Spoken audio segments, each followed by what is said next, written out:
Good evening, you lovely lot. It's Nick from Claret and Booze. I hope you're all well. Let's get rid of Nuno for a minute. Pull that up in a second. I'll leave that up there. Look, we broke some records. I don't know whether you know before we get started. West Ham became the only team in the Premier League to fail to score against Wolves yesterday. This is after 20 games. West Ham also became the only team in the Premier League not to register a shot on target against Wolves, right?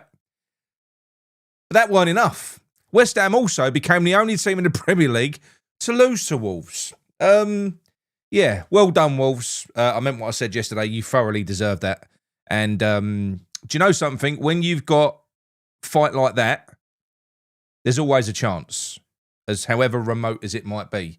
When you got all the fight that we've got, there's no fucking hope, is there? Let's face it. We couldn't fight our way out of a fucking wet paper bag. We couldn't. But anyway, it's Sunday night. I'm on my own. I did try and sort out a few people, but I was unsuccessful. Nobody really wants to talk about this. I am going to get into the phone-ins quicker than I normally would on this one, just so we can get some different perspectives from people as well. But as always, if you are new to this channel, please subscribe, as loads of you have over the weekend.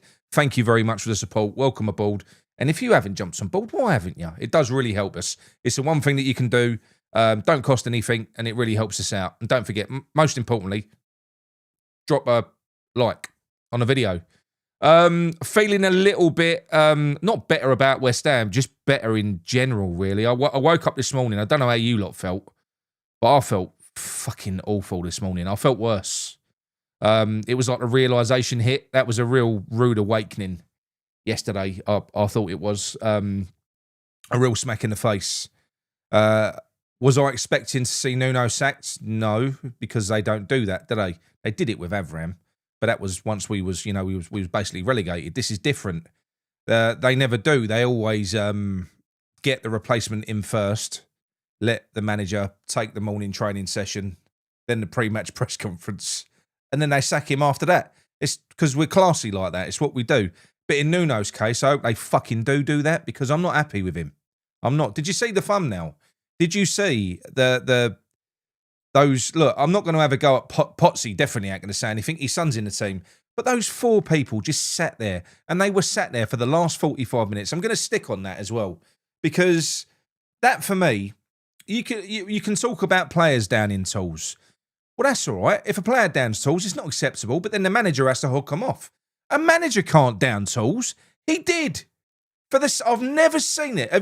Has anyone in the chat ever seen this? Have you ever seen a manager check out at half-time? And from what I've been told, that behaviour that we saw in that second 45 minutes, that's indicative of what he started doing at Nottingham Forest. That's what he does. He basically he orchestrates his own exit, but he wants his payoff. So he makes it completely untenable. He starts being a complete dick. Looking at his face yesterday, I don't imagine that's going to be very difficult for him. He don't look very nice and lovable now, does he? He ain't all fucking teeth smiling now, is he? He's not. Not at all. Because he didn't get his player. I don't know what sort of commission these managers get from these agents, but I can only imagine that it's handsome, because he's fuming. He was demanding Traore at Nottingham Forest. Didn't get him. Sulked. Threw his toys out the fucking pram. Got the sack. Engineered it, got the sack. Everyone's blaming Marinakis. Look at what we're coping with. You're seeing it now firsthand. He's coming to West Ham, demanding Mendes players. What is your commission, Nuno? Tell us. Do you not get paid enough? Is $5 million a year not enough, you greedy fuck? Because there must be some... Why else would you only insist on players from your fucking agent? Why else would that be? I hope you never get another job. Honestly, I truly do. It stinks. Stinks up. Because if that ain't the reason, I need to understand. People need to understand why. If you Google him, if you go and have a look at him on Wikipedia, the same thing came up when he was at Valencia. They had a scout that had been there. He was a player for the club, and he went on to be a scout. He left and walked out when Nuno became manager and Mendes came in, because they was paying overinflated fees for players. What overinflated? Like this new player we've bought, Pablo, 96 times more than what Gil Vicente paid for him 6 months ago.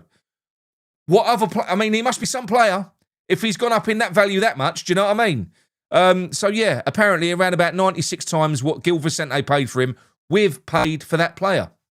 If you have a look at Castellanos, who, for the record, if he comes in, I still don't believe that's going to happen, but we'll believe it when I see it tomorrow.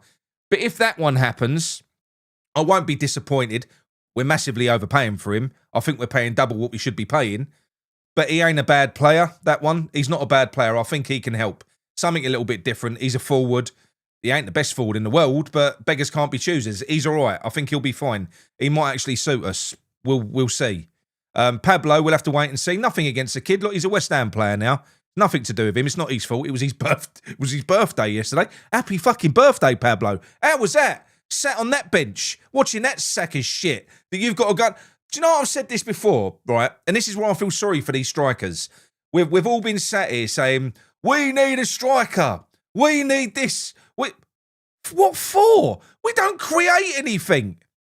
When you think of it like that, why do we need a striker? When you play this way, why?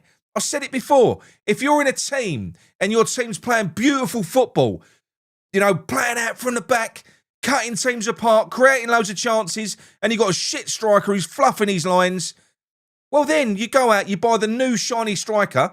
It's a cherry on top of a cake. Well, look, West Ham, it's not. I'm going to say it again. It's a cherry on top of a turd. What do we want these people to do? Callum Wilson was running about up front yesterday, like he was trying. And do you know something from Wilson? He didn't stop trying to rally the players. He wasn't getting anywhere, but he was trying. He was dropping deep, shouting at people, trying to get him up the pitch. He was trying. But you're flogging a dead horse. You're pissing in the wind. That's what you're doing. Anyway, Nuno. Is he gone tomorrow? So I've spoken to a few people. I don't have any definitive information. I can't tell you whether he's sacked or he isn't. I can't. How can he not be? Think about it. Realistically, how can he actually not be sacked? He is sacked. He basically, with that performance of his, not the team's, in that second 45 minutes, and getting Callum Wilson to play on the pitch for almost 100 minutes after him not even playing a fucking hour before that, because he can't, because he's Callum Wilson. That's why I need new strikers, Gaffer. You've got to go out and get me that Mendes player. Gets his Mendes player, sat his arse on the bench, and then he goes and plays for 100 minutes. He's gone. He's gone. He cuts a completely defeated character. There's a lot of people that are saying that it could be his backroom staff. Could be. Don't know. But we are where we are. If you read all of the articles today from people like Steinberg, which means it's from Sullivan, right? So already the bad press from within the club is starting to be pushed out, which is what happens just prior to a manager that's about to be sacrificed. Nuno's getting sacrificed tomorrow. So apparently Nuno's hated by the team, largely. He hasn't even spoken to to some of the players in that squad. He's been there 6 months. He ain't even fucking spoken to half of them. It ain't 6 months. He ain't been here that long. But he's been here this long. There's some players he ain't even spoke to. He's not personable in any way. You know, they don't get his training regime. I don't get his training regime. We watch the football, mate. What the fuck are they doing? I don't know what they're doing on the training pitch. You tell me. That ain't a football team that I'm watching there. It's not. So all the stories are coming out through Sullivan's little leaks, which is... What I would say is you don't need to do this with Nuno. We know he's shit. We want him to go. Just get fucking rid of him. Get it done. You ain't got to play your games on this one. Ultimately, it comes down to you, mate. Still on you. You appointed him, Sullivan. You useless shit. It's on you. Nuno's failure is on you. These players that you've backed him with, if they turn out to be shit, that's on you, not on him. Because you didn't have to take this route. They turn out to be good, then it's on Nuno, not you. But yeah, so do I think he's going to go? From what I've been told, the overwhelming opinion from people that I know that you would imagine that would be in the know. Although I don't think anyone really is with this type of news, because this is the type of you'd imagine there would have been a board meeting and there would have been a vote, because to sack anyone at West Ham there has to be a vote. Sullivan can't just sack someone. He's not the majority shareholder. Well, he's got the most shares, but he can't make a decision on his own without a board vote. So there will have been a vote. I'm assuming that he's gone. They're drawing up, if you listen to some of the other rumours, they're drawing up his replacements. So we've heard Bilic. We know Bilic is interested. We know that Carrick is interested. Ange hasn't been mentioned anywhere, just by me, and a desire for us to play attacking football and just go the other way. Just go the other way. So the Ange one, I haven't seen him linked to us. I haven't. Harry Redknapp absolutely is linked to us, and he still would take the job, whether you want to hear it or not. That's just a fact. Will he get it or not? Probably not. It's probably going to be either Bilic or Carrick by the sound of it. From what we're being told, I don't know. My preference out of that at the moment would be to get somebody like Ange or Redknapp in, throw a load of fucking money at them, and just go for it. And if we're going to go out with a bang, because at least we'll be attacking teams. That would be my preference. But do I think Nuno's going to be gone? Yeah, I do. I don't think he's going to get the Forest game either. So Pletterberg, I'll put that back up. Look at the wording. Florian Pletterberg, who's the Sky correspondent. Nuno Espirito Santo is on the verge of being sacked at West Ham. He's expected to get at most, not at least, look at the wording, he's expected to get at most one more game against Forest on Tuesday. Well, first and foremost, if that happens, then why bother bringing another manager in? If you're going to put Nuno in charge for Forest, we're better off having no one in charge. We're better off giving, I don't know, fucking give Souček the job for a game. I'm not even joking. Let them self-manage. They'd have more chance of winning that game. If Forest win, we're 7 points away from safety with 17 games left. We can't lose it. If we win this one, we're only a point away from Forest. We're still kind of in the mix. So you can't sacrifice this game and gamble on this one like you gambled on Fulham, like you gambled on Brighton, and like you gambled on Wolves. You've gambled 3 times, and 3 times it's gone to shit, Sullivan. Don't gamble on this one. Because this ain't... we have to win this, or we're gone. We're dead. You've just gone out and spent reported 40 to 50 million on 2 players. You're gonna spend more. We know that. But it's going to be pointless if you throw this game away. You can't. The guy's done. He's a busted flush. That team are not playing for him. You could see that. Even Bowen. I'll look back at a highlight reel. It was worse for Bowen than what I even thought it was. His body language fucking stank the place out yesterday. That's our captain. But I'm not going to go on him too hard because he's been Mr. Reliable for us for a long time. Still don't really expect your players to down tools. Down tools they did in that first half. They were shocking. Magassa, wow. I mean, Magasha. Yesterday, he was terrible. He was absolutely pony. He got spanned so many fucking times. He was never in position. Looked lackadaisical. Potts looked lost. Fernandez was shit. In that 10, oh my God. I think I'd be more creative in that 10. He can't play in the 10. He looked terrible. He weren't tracking back either. They was running through our midfield. We didn't have a midfield. We was like Donut FC again. What is it with us? Is it coaching? I don't know what it is. I think the only players really, looking back at it now, because Scholes weren't terrible, but he weren't great. Cole Walker-Peters weren't terrible, but he weren't great. They was attacking Cole Walker-Peters quite a lot. The centre-backs was shit. Bowen was absolute dog shit. And I ain't just say this is his effort. His effort was as low as anything I've ever seen from a player. And that's your captain. And did you hear what he came out and spoke about after the game? I mean, I'm not going to say it verbatim because I can't remember it. But it was along the lines of trying to justify their approach against Wolves. Well, we know that Wolves have been like they've been picking up lately and getting some good results. Getting some good results. They're 3 fucking points, mate. What good results? What good results had Wolves had? I know they're just drawn to Man U. That was their only draw for about the fucking 10 games before it. They literally had 3 points going into that game. And what he was suggesting was that our preparation for this game was, Wolves fucking drew. We've got to be careful. Basically, we're scared of Wolves because they could hurt us. Now, if we're going to be scared of the bottom place team, what team ain't we going to be scared of? If that's going to be our approach and our preparation for a game, what team are we not going to be scared of? No one. Do you know what I mean? I forgot what I was saying. I've lost my train of thought. Let me get rid of this off of there. It's winding me up. Hang on. Go on, piss off. Record breakers. It's not the sort of records that we want to break, is it?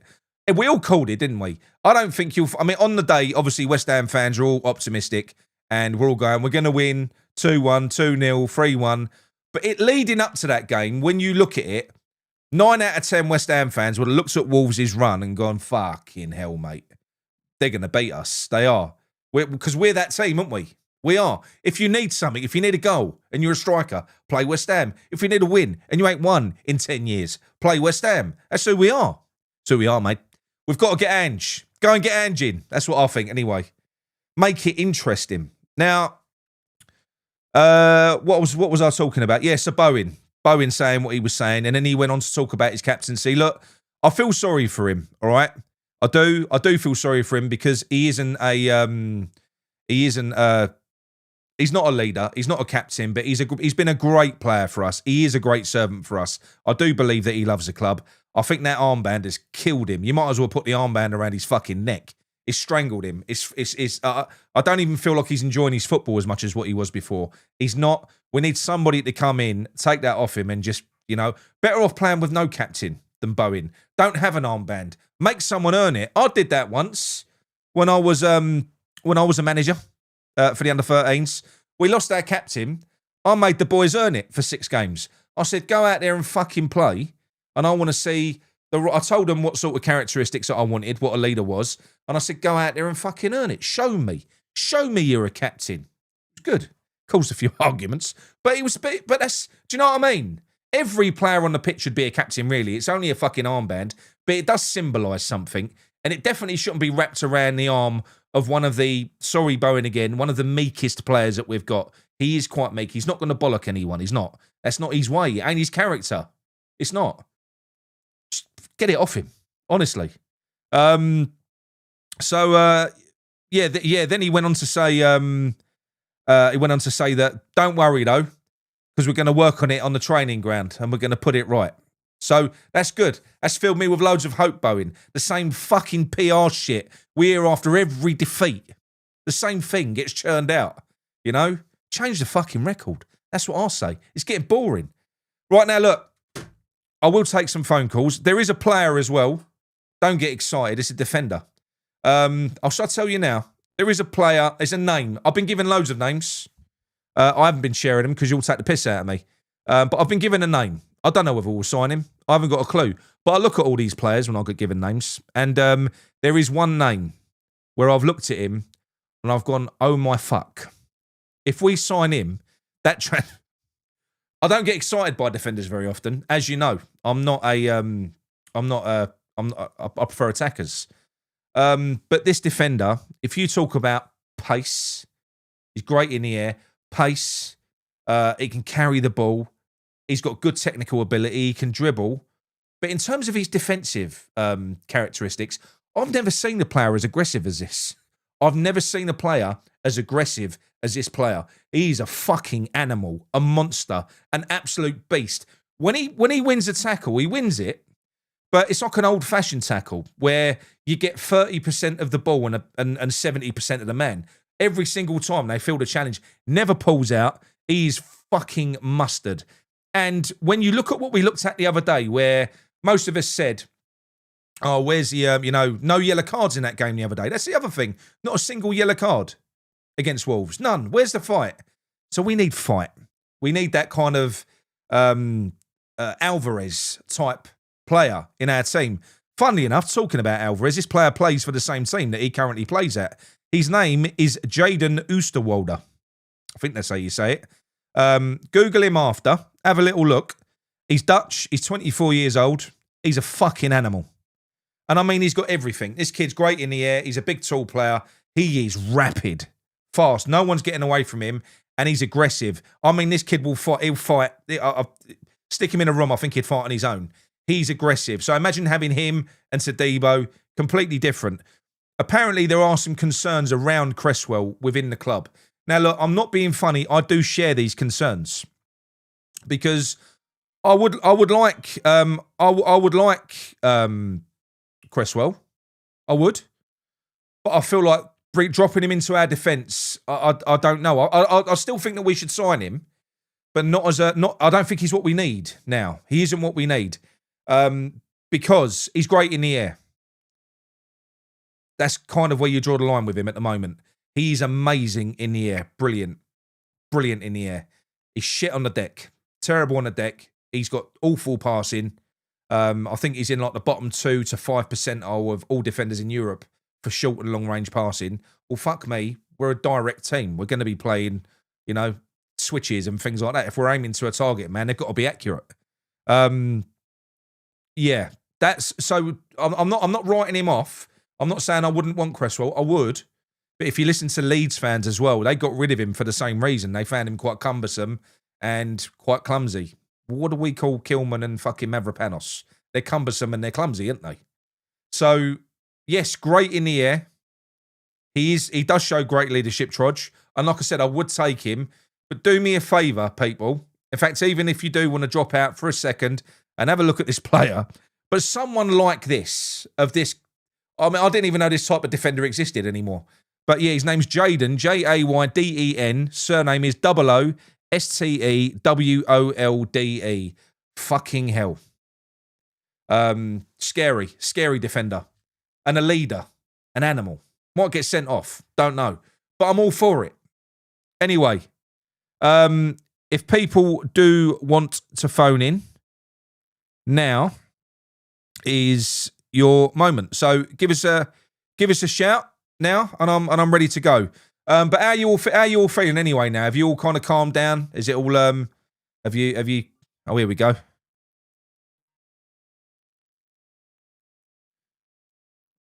One second. Let's get me earbud in. Hang on, Alan, 1 minute, mate. Alan? Hello? Alan, mate, you all right? Yeah, good. Good, mate. What would you like to talk about this evening? Oh, watching yesterday's game, we capitulated in the first half, right? But the actual attitude of Nuno was absolutely disgusting. Sitting on the bench with his arms folded, like not doing anything. His body language fucking stunk.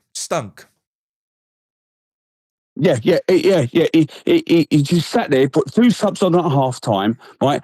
Right. He looked at the game and absolutely did fuck all. Yeah. No, mate. Well, like I said to you, to me, what that was, I think, apparently before the game, there's some rumours. Now, I don't know how true these rumours are, but apparently he didn't say much to that team before the game. So, obviously, you've got the team in the changing room. You're going through the tactics that you've worked on against Wolves, and then you're talking to the team. You're cheering them up. You're motivating them. Saying, "Come on, boys, we're going to go out there and fucking do them. This is our cup final. Forest have just fucking lost. This is our chance." Apparently, it was none of that. Nothing at all. He was in that mood that he was in. That was literally what he had before the game, and what he's had for a few days, because he hasn't been getting his way. He's been apparently bombarding the club with pressure for all Mendes fucking players, all of them. Well, I think they all are. There's this Castellanos. Castellanos was a George Mendes player. He was. I don't know that he still is.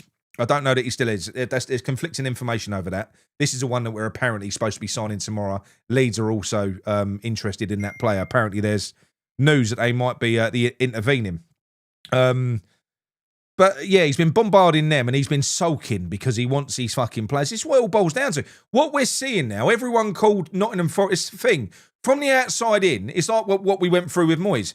From the outside in, they look at what Nottingham Forest had with Nuno, and they go, "Oh, you fucking mug Marinakis, getting rid of him." They didn't see him behaving like that. He was behaving like that for weeks, apparently. He was being a little bitch like that for weeks. He's like a sulking child. Yeah. If he doesn't get what he wants, he goes, right, fuck it. Right. If I don't get if I don't get what I want, right, fuck it. I'll fuck your team up. Right. If I don't get the players that I want, right, I'll put the players that I want out there, right, and sod the results, sod what the score is, sod the fight that we need to in this relegation battle, right. I want the players that I want. If I don't get them, then sod ya. No, exactly. Jobsworth, try running a fucking West Ham YouTube channel. Honestly. It's not easy.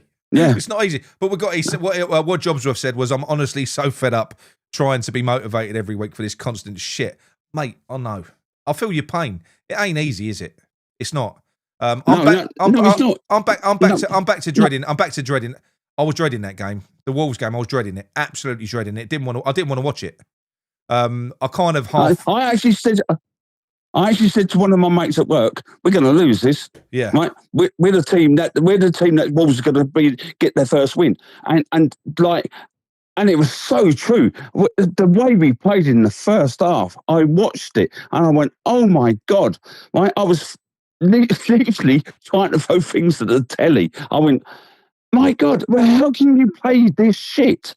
No. How can you not want the fight to get out the relegation battle?" Right? Okay, in the second half, we played a little bit better. But no, as you said, we got a striker on the bench. Didn't play him. We got just quickly, Alan, just quickly. Yeah. IZU1, who's going to come and save West Ham? It's who we are, mate. It's who we are, mate. It's going to be Ange. He's going to come in, mate. We're going to play beautiful fucking West Ham way football. You're going to be drooling. Honestly, honestly, mate, balls out.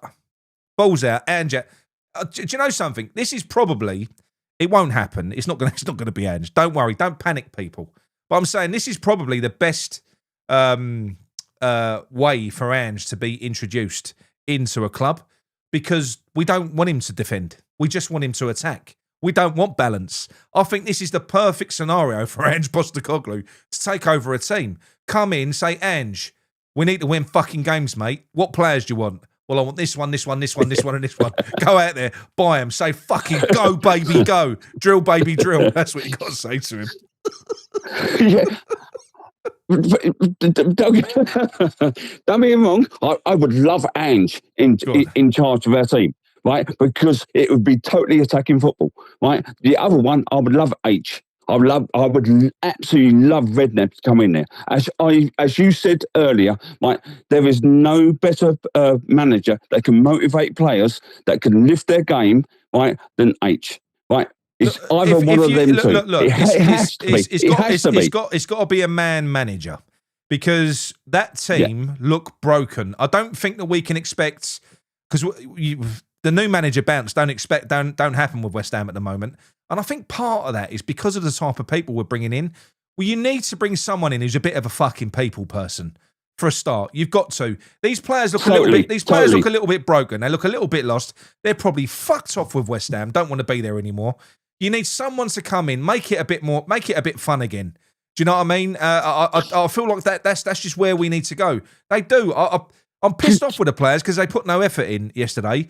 But I can resonate with it because, mate, they're on a hide into nothing week after week. But what I think in the players' mind is what the fucking tactics are we playing this week? They don't know from week to week what tactics they're playing. We're playing tic-tacs. Yeah, exactly. But that's what we're doing. But that's what I'm saying. They play this way one week. They play this way another week. I'll tell you what's amazing, Alan, is how desperate we are for points. We're sat in that bottom at the moment, and we need points to come out.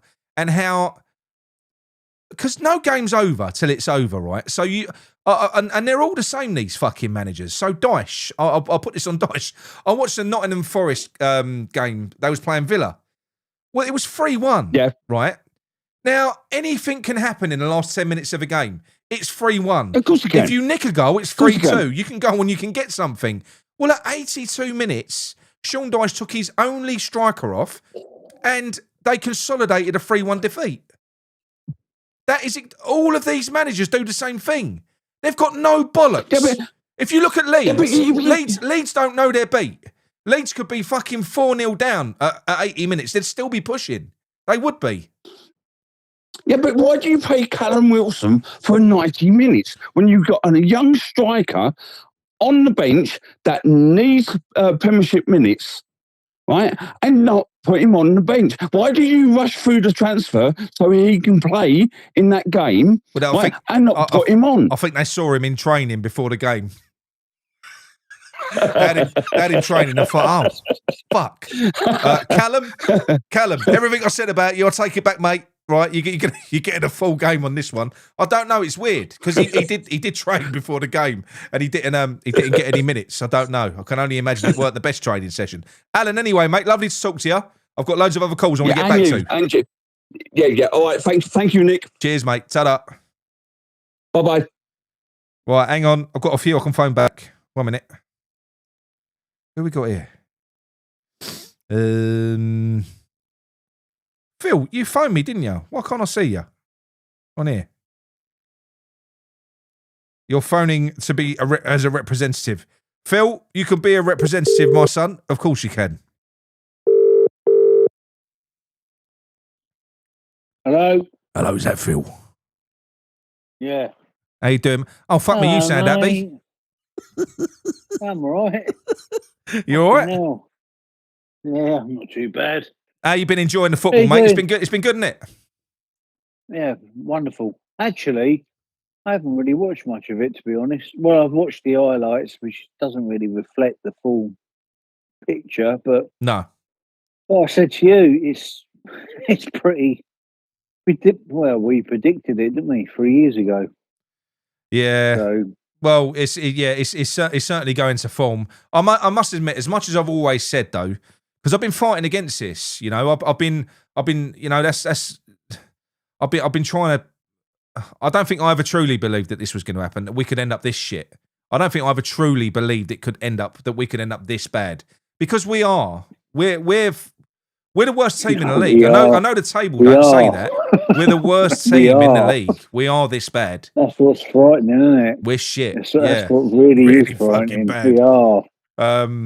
So I just don't know. I was calling on the shout out of the anchor point. So I was speaking to the guys earlier on the chats and all the rest of it.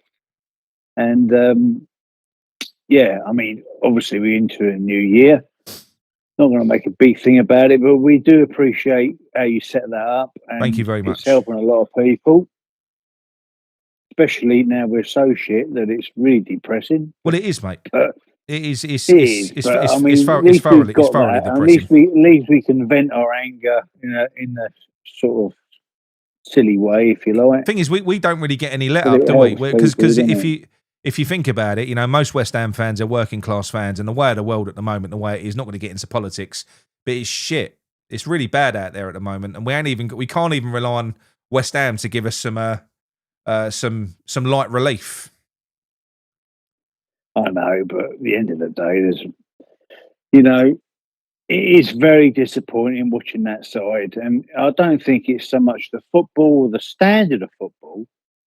It's not so much that. It's what we grew up with is there's no fight, is there? There's no real get in there. All right, we can go down. It's not the first time. I think I was trying to work it out without Googling it. I think this is the 5th or 6th time I've seen West Ham get relegated. But in a lot of ways, that's irrelevant. But it's how you go down, isn't it? It's how you don't fight for the badge. It's how you don't deal with it. It's how you don't have that you might beat me. It's how we're going down. You're not beating me. Going down. Going down with a whimper. Going down with a whimper. Yeah, exactly. And that's why it's so disappointing, isn't it? Because you can beat me because you're better than me ability-wise, but you won't beat me. No, absolutely. Absolutely, mate. And yeah, look, talking about anchor point as well, for anyone that is out there struggling at the moment, it's completely free. We're very careful about how we manage people that are in there. It's a support network that we've been running for the last sort of few years. that we've been doing now. So if there is anyone out there at the moment that is struggling, and you do want a nice, friendly community that, not going to judge you or anything like that, just drop me, we'll drop it in. I'll drop my number in the chat. Drop me a WhatsApp, and I shall pass you through to our HR department, Amanda and Kerry, and they can have a chat with you and see if it's right for you or whatever else. Like I said, it's completely free. It don't cost you anything. But ultimately, yeah, I think that's the main thing, Phil, isn't it? It's a bit of company. It is, isn't it? At the end of the day, I mean, we're all and that's the bit that I'm more proud of than anything. We're a West Ham family, Yeah. right? We all come from different walks of life. We've all been dealt certain cards, whatever it might be. But at the end of the day, that's what hurts more, is watching a side that won't fight. That's the football side of it, is just fight, isn't it? Well, that's what's hurting. And something I didn't even pick up on in that game. I noticed it in the chat afterwards, where somebody had said in that game, you saw all the records were broken against Wolves, the bottom of the league team, and we didn't even get a yellow card. Not a player didn't even kick anyone up in the air. Phil, it's not on. It's not on. You know what I mean? No, it's not. But I mean, where do we go? And we can all argue about we should do this and we should do that, and this manager should come in and this player's not. I don't honestly think, like, the first thing about the foundation of the club is you fight. You fight for the badge. You fight. We're a working class club. If you go back for our history, you fight. And these modern players don't fight. They're all about themselves. I mean, we can't tarnish everyone with the same brush, but 95% of them are all after. Well, it's not just our club; it's all throughout football, isn't it? Nowadays, Can I address that quickly though? Because I've had a debate, and I can understand why people feel that way, and I have on many an occasion. I think that's one of the reasons why working class fans don't have the same affinity with their teams anymore as they used to, because we're not watching working class people on the pitch anymore. We're watching millionaires kick a ball around. But do you know something? True. Ultimately, mate, I don't believe for a second that any footballer. I don't believe that they downed tools yesterday. It looked like they did. It did look like they did, but I don't believe they did. I think at the top level, at the very top level, when you're playing, it's fine margins in terms of performance. If you're not set up correctly, if the managers set you up wrong, if there's one piece out of place and you can get exposed, and your belief is on the floor. We've all had it at work. And I know people say, oh, look, but they're earning $100,000 a week. Well, it doesn't really matter. If you're earning, it's all relative. If you're earning $1,000 a week, you're earning $4,000 a week, whatever it is. If you're not happy in your job, you're not happy in your job. If you've got a manager, because to get to a high level, you've got to be very ambitious. You've got to have worked your nuts off to get to where you are, which means you care about how you want to be your best. So a footballer always wants to be their best. If they believe that they're playing for a manager that's setting them up for a hiding, making them look shit, not bringing the best out in them, then I'm sorry. I'm not saying that they'll do it consciously. They won't.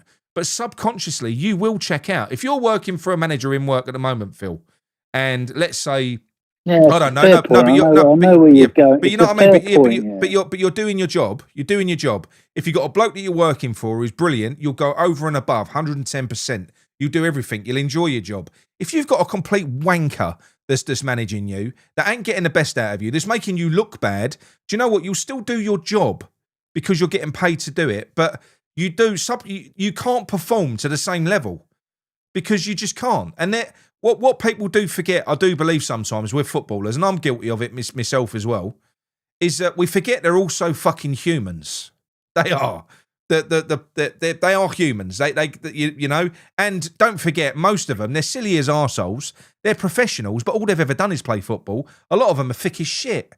So it ain't like they're I think we hold no, but a lot of them are. I know what you mean, yeah. But if you actually look at our team, right now, I've been going on about. Well, I know I've spoken to you. Well, not just in the last few weeks, months and months. And I am going to dig out two of them. Go on. Right, which is not maybe fair, but I am. If you say Paqueta, I'm putting the phone down. No, it's the two centre-backs. They are so bad, it's ridiculous. Yeah. Now, we're talking about top level football.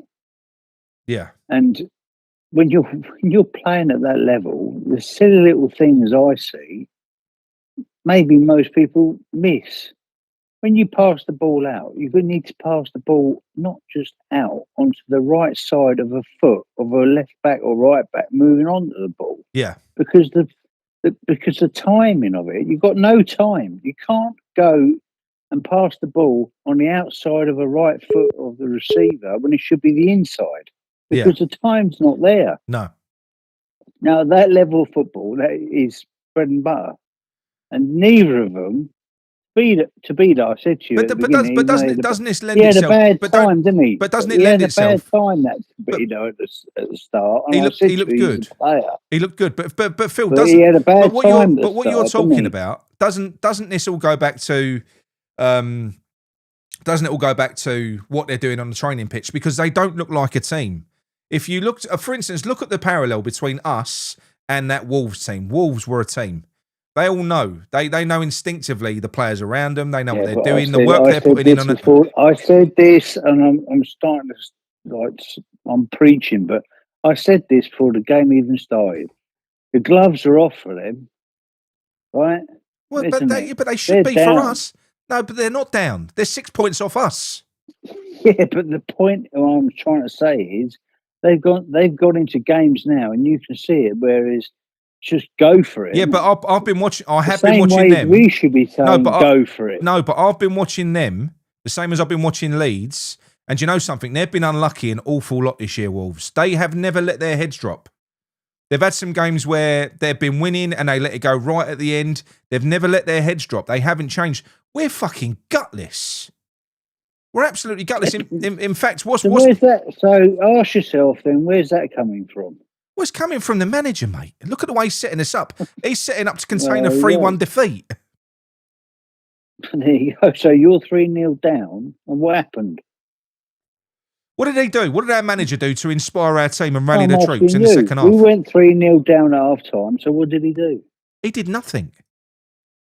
So he did more than nothing, didn't he? What, put Souček and the kid on, Ezra Mayers? Now, do you know what? I'm relieved for Mayers because people, I've got something to tell you, right? I've spoken to a few people today that are involved in football, and they've been involved in managers especially. And you know something? They've said 100% what Nuno's been doing with the kids is whenever he puts a kid on the pitch, that is a signal that he's using the kids. That is a signal that he's sending to the ball to say, well, I can't play the senior players. They're not good enough. In fact, he almost wants them to fuck up, you know, to a degree, because he wants to be backed. He wants money in the window for every kid that he throws on. I mean, I'm not being funny. Ezra Mayers didn't do anything wrong when he came on either. He looked good. But to be honest, you shouldn't really be relying on kids in a relegation battle. It's not the right environment for them. It's not, especially when you've got a team that's on a hide into nothing. I mean, I'm amazed. I'm so proud that Scholes came back like he did after that mistake that he made. Yeah, I am as well. He's been thrown under the bus more than once. Yeah, but that's what that is. When they put these kids on, they're sending it in especially approaching or during a January transfer window. They're saying to the board that those expensive players you've got sat on that bench on loads of money, they're not good enough. So I'm playing the kids. That's what he's doing. Yeah, but at the end of the day, like we can turn around and say, "Well, I would do this and you would do that,and all the rest of it." Hang on. I've just given you a thumbs up. Thanks for the thanks for the £2. Joe Hammers. Oh wait, are you having a fucking laugh? Please tell me you are, mate. You are. Got to back Nuno with players and try a low block. No, you can't. You've got to pull the plug on him. Well, that's going to work, isn't it? We'll low block our way out the bottom three. That's going to fucking work. Do you remember the conversation we had about 3 or 4 years ago? Do you remember the time when we were fourth, right? We were still in the European League, I think we were then, or the Europa League, what they call it. And we were sitting fourth, and we had we had all the players that we had at the time. They were all playing well. We had Mickey Antonio, and we said, just back him up. We need to buy a striker to back him up. Not that we thought he should be dropped, just in case he went injured. We were fourth in the league, weren't we? Yeah. This is it. Bobby Here we go. Bobby Nunn reckons that Traore is going to slot straight Here in for we Paqueta. go. This is it. Here we go. We're going to this is the time, and we bottled it. Yeah, I know, mate. But And anyway, I thought look. to myself, then I'll tell you what we'll do, Phil. We're closing this one because I've got about 1 million calls. I've got to phone back. I'm going to try and rattle through as many as I can. Right now, we won't talk about managers, but will this club make some decisions and make some signings that will see us get out of trouble this year? What is your instinct? What do you think we'll do? Do you think we'll do enough? no, because the signings they've got to make is they've got to shore up the defence. So they keep looking at strikers, but it doesn't matter. You're pissing against the wind. And unless you change those two centre backs, you ain't going to change nothing. No, on the short term. No, Fortune's hiding down under. Just said I should give Joe his money. They're not even looking at it. They're not even looking at them, are they? They're looking at strikers. Strikers is the way ahead. No, they're not. That bloody Kilman in the other one is just useless. If they can't shore that up, you might as well. Well, like I said before, you're pissing against the wind. No chance. Pissing in. No. We do definitely need a centre back. Kilman needs to come out of that team. I don't want to jump on it. It's not even fair that he's still in the team because he's getting battered. The poor bloke. He is. He's getting absolutely destroyed. But he should not be in that team. No way. No way. Not a chance in hell. No, he can't even fucking run. Sorry, Maximus. Like he shit himself. Mate. You are. No. He looks like he shit himself when he's running, doesn't he? I think he's got Sullivan's dildo up his arse. He's running like Zuma did, like when he had a shitty nappy on. Do you remember? And the best thing is the centre half that can't head a fucking football. That's a classic. Oh dear. Fucking hell, right. Right, Phil. I'll speak to you later. Right. Ta-da, mate. That was Phil. Right, hang on a minute. I've got a few. I'm going to phone back. 1 minute. Hang on. I'll tell you what, there is something I am going to say as well, just very quickly before I do. I've got some news. Now, this is not nice news. This is the opposite of fucking nice news. This is disgusting. A long time West Ham made it sound like an illness long term. Well, it is supporting West Ham, isn't it? Long time West Ham fan, Jade, who goes home and away. She's quite well known, so I'm told to the people who sort of go to the away games and stuff like that. She was brought up in the manor, and she moved down to the Midlands, so she lived quite close to Wolverhampton. She went to the game yesterday. Her other half is a Wolves fan, so he was in obviously the home end, she was in the away end, and she left. And this is awful. She got jumped by, from what I'm told, 5 Wolves fans, and she got beat to absolute shit. It's disgusting, what I've been told. And this is a God's honest truth from someone that I know very well, who does know the family of this girl as well. They think that she might even still be in hospital at the moment. She's got some really bad injuries. So, I say she got jumped by 5 men. They're not men, are they? They're fucking animals, let's face it.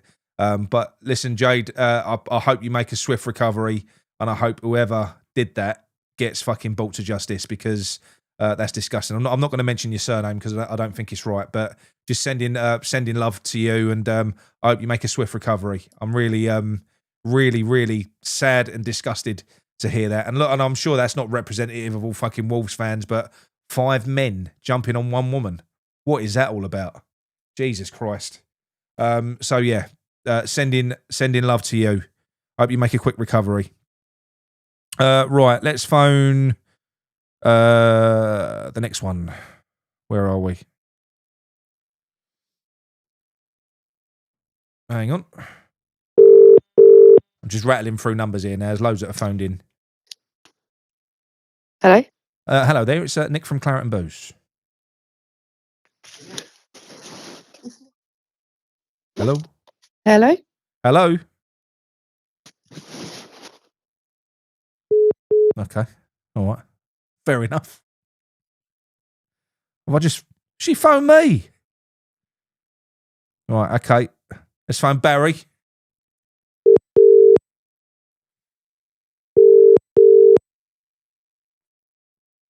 Hello, mate.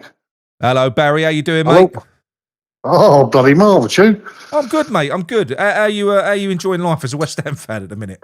Oh, it's heaven, isn't it? Everything's heaven.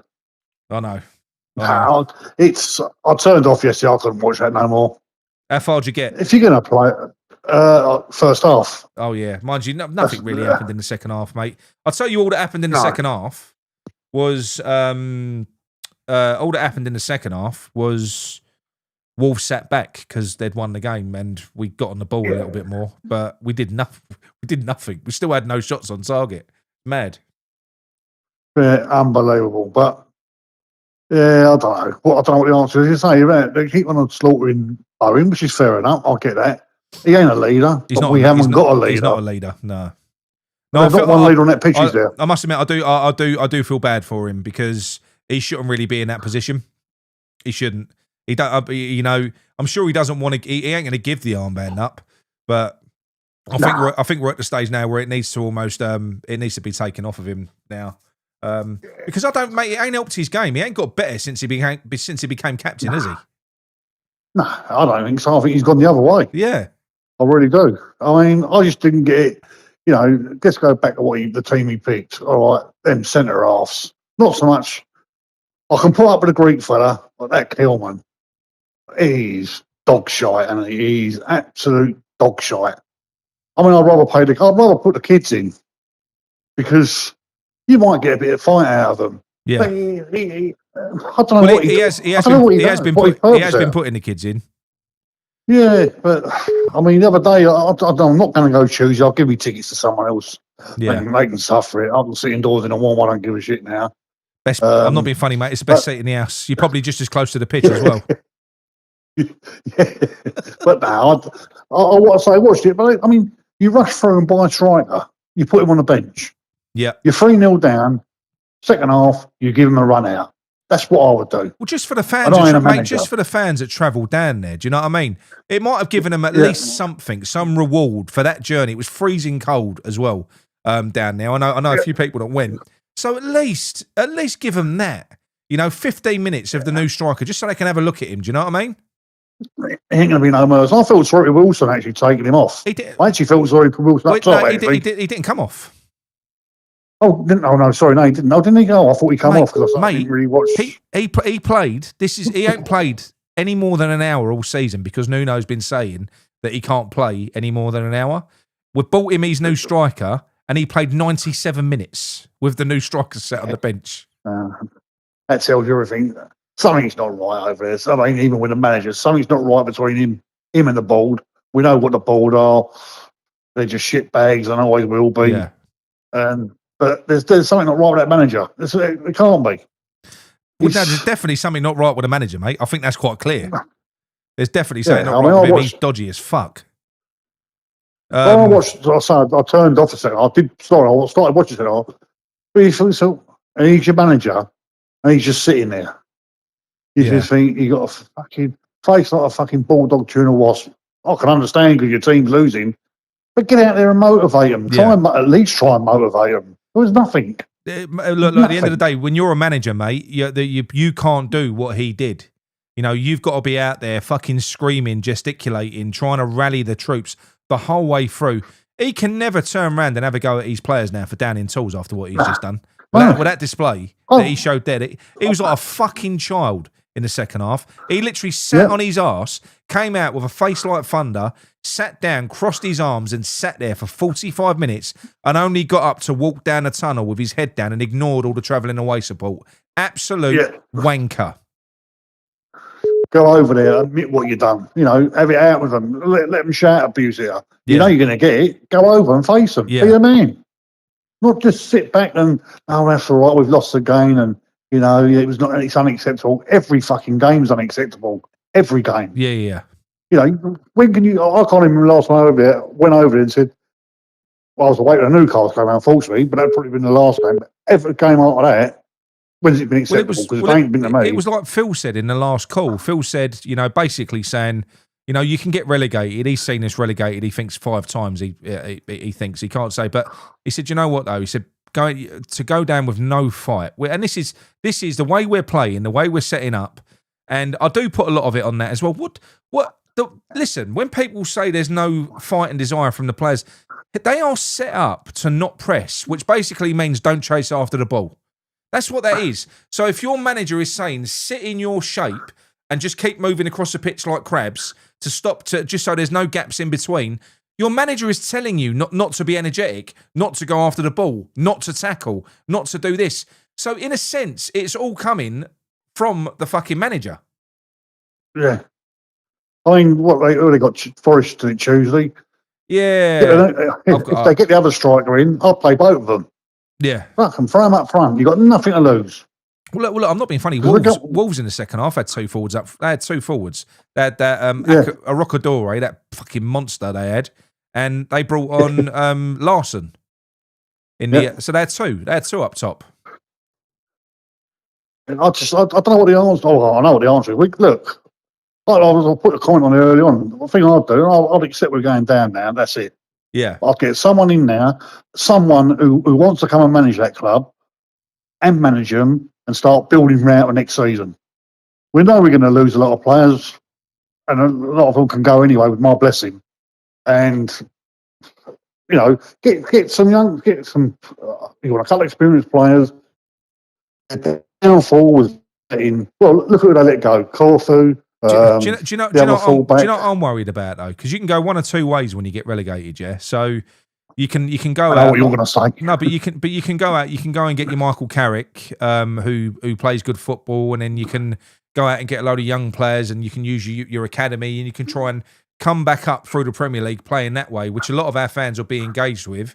Or you can do what Sullivan did last time, which is what he'll do again. Go out and get a Sam Allardyce regen.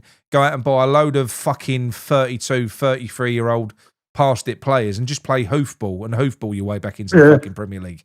I'll keep on saying to myself, when we go down, it'll be a good opportunity for the kids. I'm not so sure that it will be with Sullivan at the helm because of the way that he sees football. He must even though he saw us the demise towards the end of Moyes' reign, he's seen that demise continue under Potter, Lopetegui, Potter, and now Nuno, who are all defensive managers. You would imagine at this point that he might think, maybe football's moved on. Maybe this ain't working. Maybe I should try something different. But he won't, because you can't teach an old dog new tricks. You can't. They got a lot of clearing out of Deadwood over there. Yeah. We've been saying it all season. To Debo, whatever his name is, I'll persevere with him if he does stay. And I would make him either captain, because I'd have Alvarez back all day, but I don't think he will come back. James Ward-Prowse smells blood, by the way. He came out earlier on today. He didn't come out, but there's a report that's come out saying that James Ward-Prowse has turned down Southampton because he doesn't want to play Championship football and he doesn't want to take a pay cut. But ultimately, he can see that Nuno's about to fuck off, and he can probably thinks he'll have a chance of getting back in the team again. Fucking God help us. James Ward-Prowse back in the middle. Yeah, thanks. A lovely free kick. I ain't seen one yet. Yeah, one more and he'll equal David Beckham's record, Barry. Oh, that's unbelievable, isn't it? Hey, what an accident that is, isn't it? That's fucking unbelievable. I mean, it's worth paying the entrance fee alone, isn't it? He can't even take a decent fucking corner alone, a free kick. I know. But that's if Tebow does stay. I don't think he will. He'll want to go. Alvarez. I'd love Alvarez. I would have had Alvarez at captain at the start of the season. I think most of our players will go if we get relegated. I think that's a bit of a given. Yeah, I think they will. But am I that bothered? Probably not. Not really. I'm not. No. I don't feel like I don't really have the connection with a lot of these players now, apart from one. There's only one, but he's going to go anyway. Alan, you've already phoned in once, mate. You've got to give other people a chance. Even like the other kids, the forwards, the people that have come back off alone, they get on a bench. He's not even going to go, so they're going to be off, aren't they? Yeah.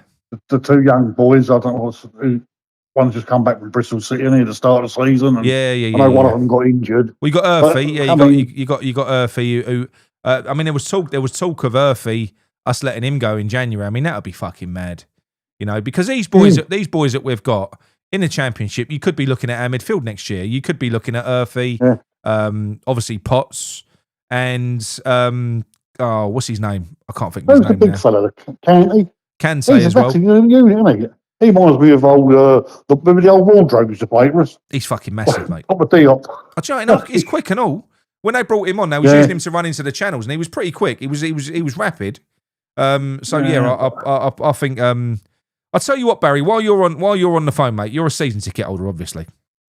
I am, yeah. So look, I support Hammers United. Absolutely, you know I do. You know, I absolutely anything that they do, I'm in favour of. I think the red card protest really good for the people that go.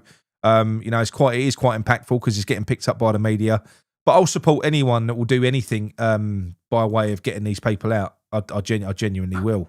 It still baffles me that even now, 8 months ago, I set that petition up and there's still only 17,000 signatures on there. I've tried to sign it unknown times, but he won't let me register. He won't let me do my email address. Maybe that's the problem. Maybe that's what it is. Maybe people have just had issues signing it. But you know what? I made a post earlier on the community section, and do you know what?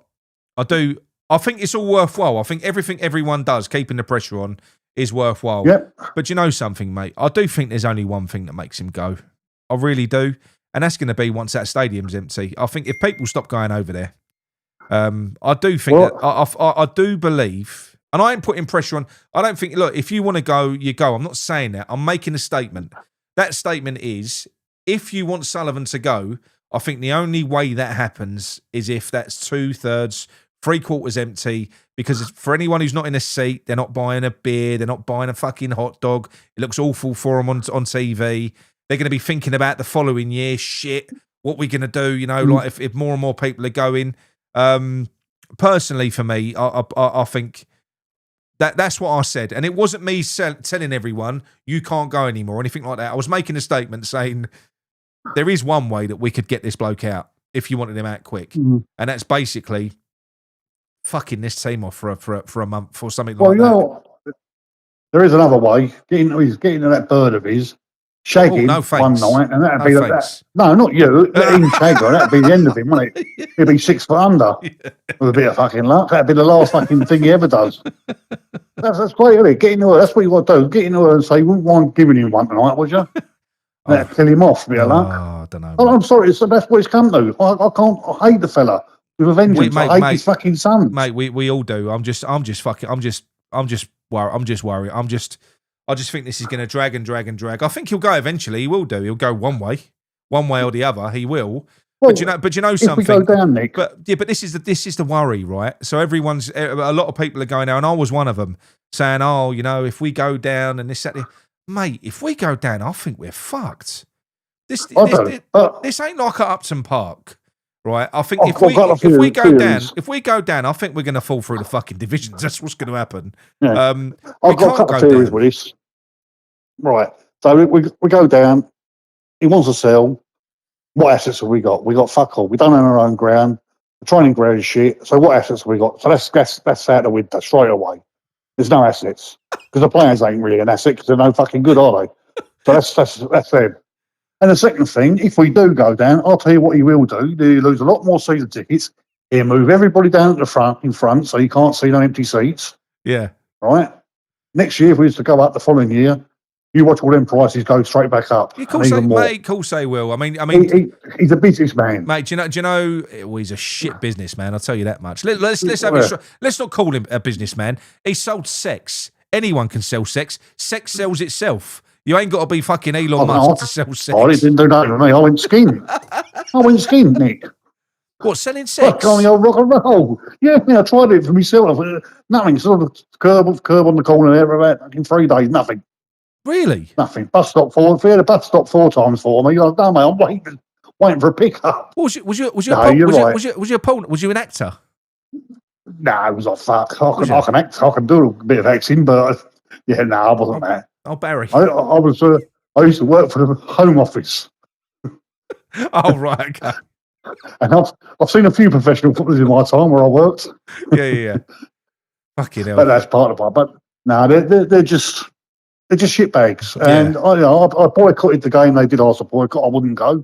Although I've bought a season ticket, I refused to go. Yeah. A couple of my mates will go, why are you fucking Vegemite? I said, I don't have the money. Yeah. That's 2 more empty seats, isn't it? That's the way I look at it. Absolutely, mate. Absolutely. Look, and I made a commitment the other day because I've been going to a lot of games since I gave up my season ticket. I've been going to probably, I'd say between 15 and 20 games a season, more away than at home. Do you know something? This is the first season for a long time. It's a good one to do it. I ain't been to a game. I haven't been to a game, and I haven't been to a home game since Brentford last year. And I've said I'm not going to go back until they're gone. This is for me, though, obviously. But I'll tell you what done it for me, because it's personal.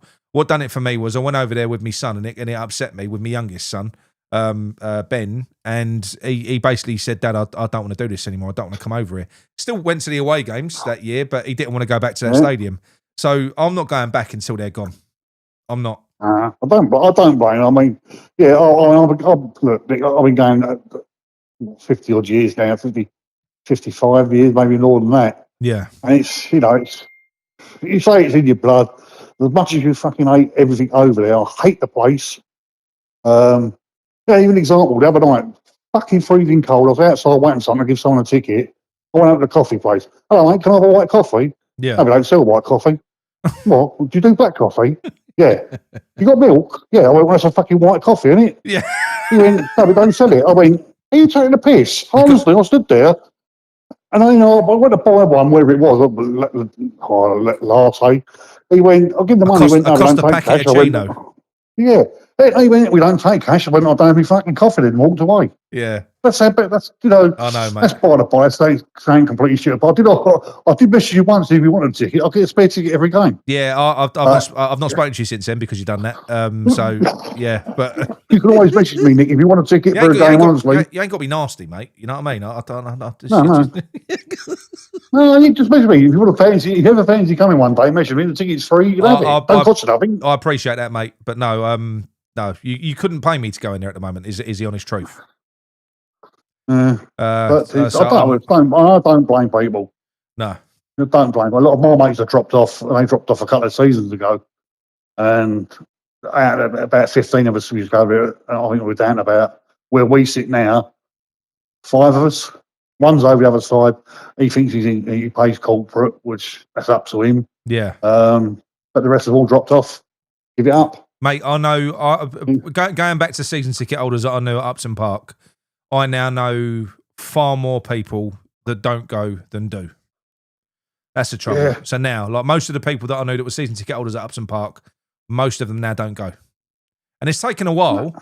Most of us have given it, we didn't just bin it off in 15, 16. We tried. Most of us for 4, 5, 6 years, we would give it a go. But it just got worse. For me, it got worse every year. I fucking hated it. Yeah. I did. Yeah. I say over there, every game I walk there, and I walk from the station, or I don't go to the station, from the pub to the ground, it's just soul destroying. Yeah. And even Fulham game, 15 minutes, I'd have 15 minutes before I went, I've had enough. Yeah. I'm going to get the train back home. You know what I mean? And I walked out. I didn't even know the score until I was halfway home. Because I couldn't even bother to look. You know what I mean? And before, like on your phone, years ago, you used to have a little radio, didn't you? Listen to the scores as you're walking down out the ground, didn't you? There's none of it, because there's no motivation over there. No, the players can't motivate themselves. They're not going to motivate the crowd, are they? I'll tell you what I really don't get. Look, and it ain't me having a go at the fans. I mean, I think you're amazing to still be going over there, even though I don't believe that. Well, most people that go to the game anyway, it's more about the day out. You're going over there to meet people, see friends, and do stuff like that. Football's a small part of it, but it's a miserable fucking experience in that place. The whole thing is miserable. And do you know something? To see that there are still to this, because they ain't all fucking tourists. There's a lot of tourists, right? But they're not all tourists. Most of them are West Ham fans that are going in there, and you just think, it's almost like, I don't know. They don't deserve it. The Sullivan doesn't deserve this. His theory has always been he can basically treat us like shit as much as he wants, and we'll just keep on coming back for more. And to a degree, he ain't right, because a lot of the old school have moved on. I reckon at least 20, 30,000 fans don't go anymore that used to go. Nah. But they've been replaced. And that's what he wants, isn't it? He don't give a shit who sits in that seat as long as he's getting money. He don't give a toss. Yeah. Your customers. I don't forget what she said. She said that, didn't she? Your customers. You're not fucking supporters no more. Well, if we're customers, then the product should be something that you want to buy, surely. So if we're I always customers, say the customer's always right, isn't if we want, if we're customers, the product is shit. I don't want to buy it anymore. But we still watch it every week, don't we? Barry, anyway, Matt, it's been lovely talking to you, as always. And you, mate, take care. Talk Look to you in a after bit. yourself. And you. See you later. Cheers, fella, mate. Right, I'm going to phone someone else back now. Loads of people tonight. Right, hang on. I'll try and work my way through them in the right order. Hang on. Not that one. That one. What about this one? Let's try this one. Get through to someone else now. They don't want to talk to me. Hello. Hello there. It's Nick from Clarent Boost. I'm watching it on the lag on the YouTube channel. On the lag? Well, no, sorry. Well, might as well be on the piss. So what you're saying, I've surprised you because I'm watching you and I've just phoned you up. Yeah, no, I know. Yeah. Basically, yeah. Caught me off guard. Who am I talking to anyway? It's Craig. It's a good job I didn't have Pornhub on or something like that. Craig, what would you like to talk about this evening, apart from porn? Well, I might as well just carry on that because we've been fucked every game, haven't we? So, yeah, it's just been horrendous. Yesterday was just an absolute joke again. There is absolutely no fight in this side. It's worse than the other end, grant you, because at least you had Parker there, at least you had Noble, Colton Cole, Collison, Tompkins, Rob Green, players that did actually give a shit. Mate, I think it's a worse team. It is 100%. I mean, a lot worse. That is not a good team. I think a lot of us, right, when you look at them on paper, in fact, you know, we had Denver Bar coming. I know. We had Denver Bar coming, who was quality. But I put the graphic up on the screen, right, with the lineup. Now, I know that a lot of people lose their minds over Fernandez and all that. He's all right. He's a decent player. He's average. He's completely average. He's all right. Magassa, he's had one good game. He was shit. He's been shit for a few now. Like bad. He's an Potts. I like Potts, but I think Potts is fine. You do. Ain't great. Yeah, but you know why you like him? You know why you like him? Go on. Because he's a West Ham Academy boy. If he wasn't, you wouldn't. Right? Yeah. I don't know. I don't know. I think he's an average championship player. He's an average championship player. But basically, what I'm saying, I know that seems harsh, but when I look at this team, I see Areola as the only Premier League level player, really like proper Premier League player. And Paqueta. But I'm talking about the team. I'm talking about the team that played. Sorry, the team that played. Areola and Bowen. Sorry, what am I talking about? Areola and Bowen. Yeah. Mm. That's roughly, and that ain't never look. And thing is, Potts and Scholes, they've still got years of development in front of them. But the fact of the matter is, to be a Premier League team, to be a Premier League team, you've got to need a fucking Premier League team. Yeah, Potts and Scholes, right? Yeah, the two of them. If they weren't playing for West Ham now, what level would they be playing at? No, I think they're good players, mate. And look, listen, can I say something? Because this, Chrissy James in the chat, right? I love you, Chrissy. But he's all over the players saying, he's been saying it for about the last 2 years. Don't matter who the players are. They're all shit. Right now, look, this is my problem, right? A top manager, which we haven't had for like fucking, certainly the last 3. A good manager is somebody that can come in. No, seriously, mate. They can come in and they can get people playing above their level. They can instill belief in them. They can make them feel like they're 10 foot fucking tall. They're going out and all of a sudden you're seeing a player and you go, fuck me, who's that player? We don't do that. We get managers in that basically these players are good until they come to West Ham and then they're half the fucking player. It ain't because they're not Premier League quality. It ain't because they're not this. It's because we get wankers in charge of this club that couldn't motivate a piss up in a brewery. That is what it is. It's bad. It's the only managers over Sullivan's reign that have done well. Yeah, is the old school type manager, and I know we've got completely different views on Moyes, so I'll just leave it there. But, yeah, that's fine. But I mean, if for the most successful managers in his reign, for me, have been Big Sam, and Moyes, right? Yeah. You know this. Can I just say something? Might as well go on this now because this is something that gets thrown out there a lot, right? This was all started by Moyes. Do you know something? Do you know what Moyes' reign represented?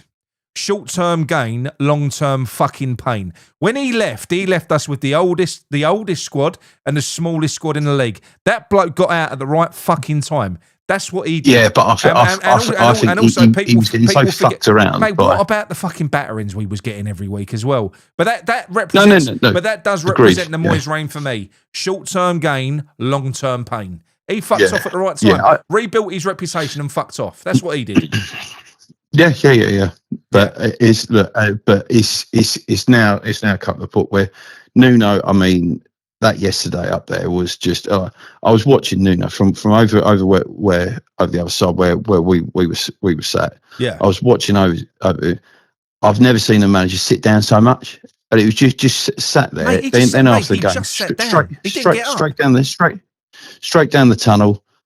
After at least some of the players had the bollocks to come over to some of the fans. Like he straight down the tunnel. Like he should have at least come over, just shown his face really, but he didn't. And I will say he don't give a fuck. And I will say in Moyes' defence, as much as look, I didn't rate him as a manager. He's probably his one talent was being able to deal with David Sullivan. But for me, that's what I mean. That's why people like him and Big Sam knew how to deal with Sullivan. Yeah, but what I mean is you need managers like that with Sullivan. I know, but you never saw that. But what I'm saying is you never ever see any managers, even with Lopetegui. To be fair, Lopetegui never sat down. He was always gesticulating, going mad on the sidelines. Moyes was always there on the sidelines. Any manager. You know, Potter just used to stand there motionless because he had all the personality of a fucking of that. He was fucking just void of anything. He was an empty vessel. And then you got this geezer who's come in, who's basically a crook, and he was all smiles until they said, "Nah, you ain't having your Mendes commission, son. We don't want Traore." And he's like, "What? What do you mean I can't have me big baby oil man?" I'm never one of these to say, oh. Get an ex-player in, like all that way. It's like oh, it's got to be an ex-West Ham player. I personally, I think that's a bit idiotic, right? But now, to the end of the season, you've got fuck all to lose. Just put someone else in there. I would honestly, do you know what I'd have to the end of the season? I know this sounds absolutely fucking ridiculous, but I'd bring Kevin Nolan in for the rest of the season. Take it. So someone like him who's going to keep people up. I don't know that he's inspiring enough. That's the only thing. If you're going to, because for me, if you're going to go for a curveball, right? If you're going to go for a curveball, you either go for what is a more sensible option, which is a manager. So you go for an Ange or you go for a Harry, someone who's going to flip it, make you play attacking football and inspire the team. Or you do a Kevin Nolan or you do a fucking Paolo Di Canio, right? You get him in. You get Paolo in. Seriously, because that would either create a complete meltdown, would melt, or it would light the place up. I'll tell you something now. Just imagine for a moment you're in that stadium. Paolo Di Canio's in that dugout. You get behind him, mate. The place would be electric. The fans, it would be engaged. It would be electric. It would spill onto the pitch. The players would be like, "Fuck me, what's all this?" Oh, it might even draw you back. There would be a buzz all of a sudden. That's what we need. It might draw you back as well. it might draw people back. I'd go back for Paolo. I would. Yeah, but that's what you especially if we lose on Tuesday, right? Yeah. Then you're going. I'm looking at it now, right? Yeah. Wolves are 8 points behind us, and we're 8 points behind Leeds, right? Yeah. There is more chance Wolves catching us up than us catching Leeds up. 100%. I don't disagree. I don't disagree. Honestly, it looks so bad. Yesterday, I'd say, and I've seen some shit. I'm only 35, so I haven't seen back in the 80s, or early 90s. But yesterday was the worst I've ever been. I'm not as old as I look. I'm only 45. I had a tough paper round. Go on. Sorry, Father Christmas. But yesterday was the worst of the worst I've ever seen. It was so poor. Like I noticed and they on one of the other on Nick from West Ham TV mentioned it yesterday as well, that when I think some of it went down the first half and they've all gone some of it went when that penalty shout. and where Rob Edwards come out the side, all the Wolves players come over, have a drink, bit more instructions. Yeah. I noticed it at the time. All us lot just stood there. It was like no one went over. It looked, they're beat. They're so beat at the moment. I feel so sorry for the players. I genuinely do, because if you think, mate, you think about it, right? And I know a lot of people go, "Oh, what do you mean you feel sorry?" Because listen, I've mugged them off. I've got the ump with them because they're millionaires earning £100,000 a week. But you know what? They're all wet behind the ears. Half of them thick fuckers that have just fallen into money. They've still got the same problems, right? They've still worked incredibly hard from a stupidly young age, from the age of fucking 7 or 8 years old, to get to the top of the game, which you must do if you're a Premier League player. They've shown nothing but desire, and then they get stuck in this fucking club. And do you know what? Nothing represents us slamming the anchors, but nothing resembles us, represents us slamming the anchors on a player than what we did with Luis Guilherme. We had him here for 18 months and gave him 3 games worth of football. He weren't even. We didn't loan him. He weren't even playing in the under-21s. Ridiculous that was. Can I just say one thing I didn't like yesterday as well? Go on. I've not liked him for this year. I think he peaked in the Crystal Palace game away at the start of last season. Then he's gone to Kilman, obviously. Yeah. But I didn't like him getting booed yesterday during the game. Yeah. I'm sorry, but I didn't. I'm not up for all that. I don't think you should ever boo your own players. Do you remember when 20 minutes? Do you remember when we did it with Mavropanos before he'd even come on? He was Mavropanos. Mavropanos when he was lining up to come. I don't agree with it. Don't agree with it. We used to years ago with Boa Morte, which I thought was actually ridiculous as well. I don't agree with it. But look, at the same time, there is something that I will say on this as well, right? And you've almost, when you're in that position, you take the plaudits. I don't agree with booing your players. I've never done it. Even Souček, right? I'll tell you what, I've done it to one player once. Can I tell you who it was? I've done it to Andy Carroll, right? When we was playing Arsenal. What? And no, mate, he was shit. I mean, in this game, he was a donkey, right? So right up until he was driving me fucking mad, and I was going incandescent with rage. I was in the West Upper, ripping into Carroll. That was when he scored his hat-trick either side of half time. Do you remember?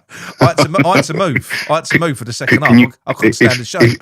I couldn't stand the shape. Is that the game he actually scored the hat-trick? He scored the hat-trick either side of half time. Right, okay. After I just ripped the shit out of him for about 20 minutes.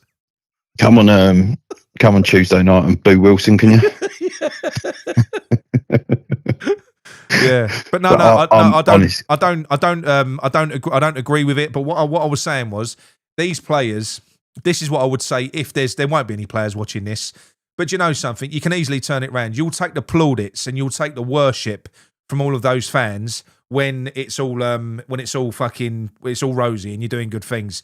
You've got to take the criticism as well, and you've got to turn it around. Look, give him shit after the game, that's fine, but not during it. Not during it. No, the Mavropanos one was one of the lowest things I've ever seen West Ham fans do. He was waiting to come on as a sub, and they're booing him. I was like, mate, what are you doing? Yeah, that's bad. Outrageous. Really bad. So, yeah, I think it's a modern fan thing, though. It is people your generation, 35 years old. Blame you lot. Never happened in my day. Didn't happen in my day. Us spring chickens. Sorry. Yeah.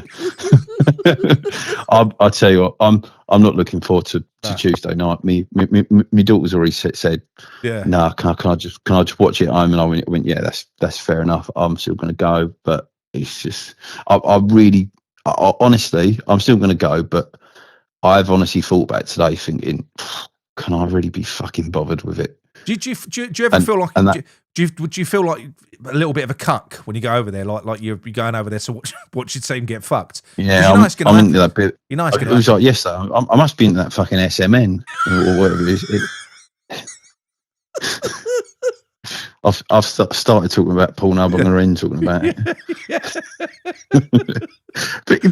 but when your own is into that industry, you can't you? Do you tie yourself to your chair and put a bowl in your mouth when you're watching it as well? do you do that as well? Yeah, bit weird when I go with my daughter, isn't it? Doing that. But no, I don't agree with. This is going off piece there, isn't it? Do you know what? As well, I honestly think we go down. We see League One before we see the Premiership, and that's really bad. 100%. I think in our stadium, all jokes aside, and it ain't just me being a fucking being a doomsday match. I'm beyond that. I'll worry. I think we'll just fall through it. We'll fall through the championship. When we went down last time, right? Yeah. We had Upton Park there, right? Yeah. Yeah. Right. And I'm one of them at the time. I did think we did have to move somewhere, right? Yeah. Because as much as I loved Upton Park, right? Yeah. The atmosphere wasn't the same in the last few years. Apart from the last year, it wasn't as it used to be, sort of thing. Yeah. And I did think you had to move on, not to moving on to where we are, right? Yeah. A purpose-built stadium somewhere, or you could have actually just done an East Stand now because of the bus garage actually. So we would have been fine standing there, just redeveloping that. Anyway, right? Yeah. We always had Upton Park there, so you'd also go down to the Championship. All right, you might only get 27,000 some weeks there, but it still be busy. It's still be decent atmosphere. Yeah. You still get everyone go sort of thing. All like yourself would be there. And you still have that element of people who go every week still there. Yeah. Now you go down next year, and you're going to lose that element of fans as well. You're going to. You'll be lucky to get 25,000. I'll tell you what. I'll tell you what could be good. Let me tell you what could be good. This would be the ultimate thing that could happen to West Ham, and I think it could see a bounce back. And that would be for West Ham to fall out of this league so that we could clear out all of the shit. Right, first and foremost. So clear out all the shit, but then. What happens is Sullivan sells up off the back of Sullivan selling up. Coincidentally, I'm not saying this will happen, by the way, but I'm saying if it happened in this order, if we got relegated, we cleared out the Deadwood, Sullivan went, we got new owners in, you would see an awful lot. You wouldn't get day trippers over there because it's a championship, but I think you would see an awful lot of fans go back. I certainly would. I personally don't think. But then you know what you'd have. You might even have the lower tiers just full of West Ham fans. It won't happen. I'm telling you this now. There's a lot of fans, an awful lot, that are not going to go back while Sullivan's still here. They're not going to go back. But I do think they will. I think there's a big portion of fans that will go back when he's gone. I can't see him go. And I'm so pessimistic with this. Yeah. I can't see him going because he ain't going to go when we're in the Championship because he's got too much ego that he ain't going to want to sell us down there. Right, yeah, because he wants to get the maximum he can, so he ain't selling us down the Championship, right, yeah. The only way he does it is if we go down again and keep falling down when he goes, fuck, I'm going to spend too much money to re-erect, to get this back to where we were, and he ain't going to. I don't even think he'll sell us if he's in the Premiership because he'd be like, oh, no, I'll hold on again. I'll hold on a bit more. The only way we see him gone is when this geezer dies. Sorry, but that's the only way. Yeah, I'm not sure personally. I don't think so. I certainly don't think it will take that long because there's loads of other stuff happening with Sullivan behind the scenes. I think his hand is going to be forced at some point. Let's hope that being the case. But that's the only way I see him selling it, sort of like this, see him going. I think our problem now. If he gets forced, do you know what I think? If he gets forced, or he dies. Our honest problem. Hopefully, the latter. Our honest problem with selling the stadium now is, or selling the club is, what are they selling? No, just a football club. Yeah, you might as well. Where's the assets? What are we selling? The training ground is mortgaged fully. So we got there's no money in there. You've got as much assets as like Averley. Basically, as many as me. You've got as many assets as me. So we're like an Hornchurch, really. I reckon I could sell Claret and Booze more for more than what fucking Sullivan could sell West Ham for at a minute. Yeah, there might be an Arab out there wanting to buy it. Might be. Anyway, Craig, look, it's been lovely talking to you, mate. Even though you're like Moyes. Don't make you a bad person. Everyone's got an opinion. Yeah, everyone's got an opinion. As I said, mine's probably you just don't agree with mine. That's fine. Not on that front. I don't agree. No, that's fine. That's fine. But there'd be many other things we agree on. All right. Absolutely. Great. It's been great chat, mate. Thank you very much. Top man. Up the irons. Up the irons. See, I can talk to pro Moist people and not lose me shit. That told you lot, didn't it? See? Trudge, Championship will feel like a return to old football. No VAR bit. Isn't the VAR going into the Championship? I don't know whether it is. I'm sure I read an article to say that it is. Can you imagine that? Wouldn't that be bollocks? Because that's one of the only advantages of it, isn't it? You could react to a fucking goal going in. Would be nice. I do think there would be some romance in it, particularly in away games. But there will be a lot of embarrassment, Trudge, whenever anyone visited our place. Be embarrassing. Would be. Imagine that. Fucking Lincoln. Lincoln City at the LS. Out singing us. Fuck off. Honestly. Not you. West Ham. Sawaz. Been feeling deflated since yesterday. Me as well, mate. Although, do you know what? I don't let it ruin your week. We're a fucking joke. We are a meme. It's a way it's happened. There's nothing we can do to avert this. We can't. We're just going to have to see where it takes us. Fortune Side and Down Under TV would be interested to see if the lower league clubs around West Ham have picked up in attendance from leaving the London Stadium. Well, that's a good shout. So people are like, yeah, well, I know 4. I know 4 people that were season ticket holders at West Ham that are now season ticket holders at Leyton Orient. I know 4. As for all the others, people will go and support their local teams, won't they? So if you're out in Essex, got loads of choices. But because do you know something? That is where it's at. I do go and watch a lot of grassroots football, and you do still get that football. Actually, you get an actual football fix. Because the most I've enjoyed football in the last 10 years is when I coached my son's team. Because I weren't much of a manager. I still felt like a dad watching the football. Always did. And that excitement, that thrill of just watching, 22, good players, good young players. But it means a world to them. Honestly, it's like going to war every fucking week. There's no money involved. There's nothing like that. It's fucking battling, running themselves into the ground, going over on their ankle. Me saying, fucking get up, run it off. That's what I said half the time until Jake broke his ankle that time. That felt bad. But most of the time that worked. Get up, run it off, That's all you got to do, innit? A purge is needed. Yes, it is. David Lloyd says a relegation will ruin Sully. He'll have to sell. He can't finance a club without that TV money. It's not just him, though, is it? That's the thing. He's, what is he, a 30-odd%, 38% or something, shareholder. You got Kretinsky in there. There's loads of them in there, isn't there? So I don't fucking know. I think he'll go eventually. I just thought he would have gone by now. I fucking hate him. Really, I can't put it into words. For what he's done to this club, for what he's done to us, I can't even put it into words anymore. I can't. I detest him. I really do. Just want you to fuck off from the club. Not you, Obsidian. Obsidian says, when he goes, I will go back and not before. And if he leaves, it's them divvy kids, forget it. Because that's the same thing, really, isn't it? It's just continuing the fucking...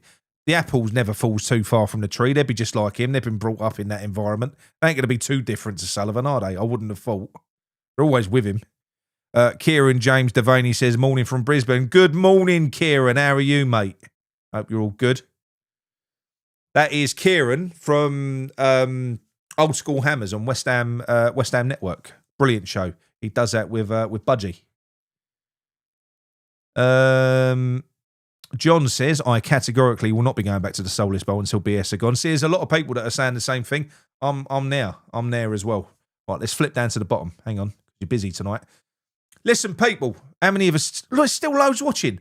944 people, right?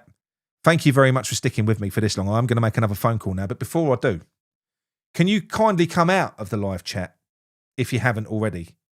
Hit the like button and then come back in and start talking again. That would be nice, if you wouldn't mind. It's not the poxy lover they put on that live chat bar. I don't even know what that's there for. You have to come out of the live chat and just click like you'd like a normal video. That would be much appreciated. Thank you very much. Right, let's make another... Fred knows what he's talking about. Freddie, you know what you're talking about, mate.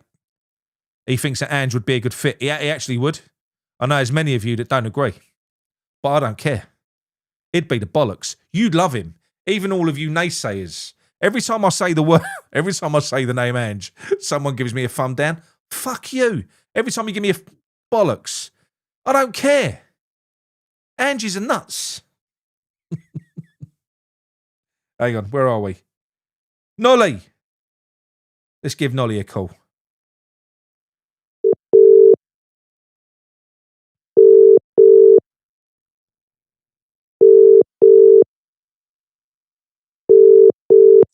Hello, mate. Hello, Nolly. How are you? Happy New Year, mate. Yeah, happy New Year to you as well, kiddo. You good? I'm good, mate. I'm good. You all right? You loving life? No, I fucking ain't loving life. I fucking knew we'd lose yesterday. I fucking knew it. I know. I've got a lot of Wolves mates that are, like Wolverhampton was at my supporters as well. The fucking shit I've had to take up to them. To be fair, they've earned it though. They've had a tough year. You got to let them No, enjoy their win. I like Wolves, right? Yeah, I know, but I didn't know that our fucking manager supported them. What a cunt. Mate, have you ever seen such a submissive performance as that? Well, yeah, a few times, but not as bad. When I was first married. Oh, when I was first married. We're going to continue down that route from Craig's phone call. Right, okay. Yeah. No, honestly, mate, this is fucking. This started. I ain't even going to blame Moyes for this one, right? Go on. This is down to our. You have to blame Moyes for it to start. You've got. No. That's the rules. No. They're the rules, Nolly. Listen, mate, I can't tell you how much I'm losing sleep over it. How Everton are doing either. Right? But this has got to do, right, with them cocksuckers in our ball. Alan Irvine is doing brilliant at Everton. Let's just say that. Alan Irvine is doing brilliant at Everton. Right, go on. Sorry, mate. Mate, I'll tell you. Right? Who employs Loopy Teggy, then fucking Harry Potter, and then this cunt? Well, why do they just not get a decent manager in? What? And they don't get our club. What? We're not saying that we want to win the. Knowledge. We want to play fucking football. Knowledge. You know what the funniest thing is, right? So we had in Potter. How bad was Potter? If you could put it into a few words. Oh mate, it's just right. If he was a bird, yeah. The thing between his legs would be a vagina. Everything around it is a cunt. That's how Potter was. Right. Well, we basically went and employed the only manager that he beat this season. And it's turned out that he's worse than the bloke that beat him. Now, you couldn't really put it into fucking words, could you? We're a mean club, mate. The only fucking club, the only manager that Potter beat this year, thought, right, we'll have him. He must be good. We went and signed him. I know. It's like fucking. It's like Hitler saying, "I'm going to employ that rabbi from Stanford Hill to come and be my general." Do you know what I mean? It's like the worst fucking person you could get in your thing. Do you know? It's a terrible analogy, by the way. I'll tell you. Good. Oh, mate. I've been watching Hunters on Netflix, so which is brilliant, incidentally. Good. No, honestly, mate, I just the fella that was on earlier, right? Yes. Which one? He said he was 30. He's 35 years old. Flesh bastard, saying he was 35. Yeah. Yeah, right. 35. Yeah, right. He said what did he say? Something like the most successful managers he's had has been Allardyce and Moyes. Is he fucking mad? In his lifetime, probably. It has been. No. Well, it is, isn't it? If you're 35. In the time, if you're going back, I suppose. When did he start supporting West Ham? When he was 10? Well, no. But let's say 20 years. So if you go back 20 years, now as much as people hate Allardyce, he got us promoted and he kept us up in the first season, which is no mean feat.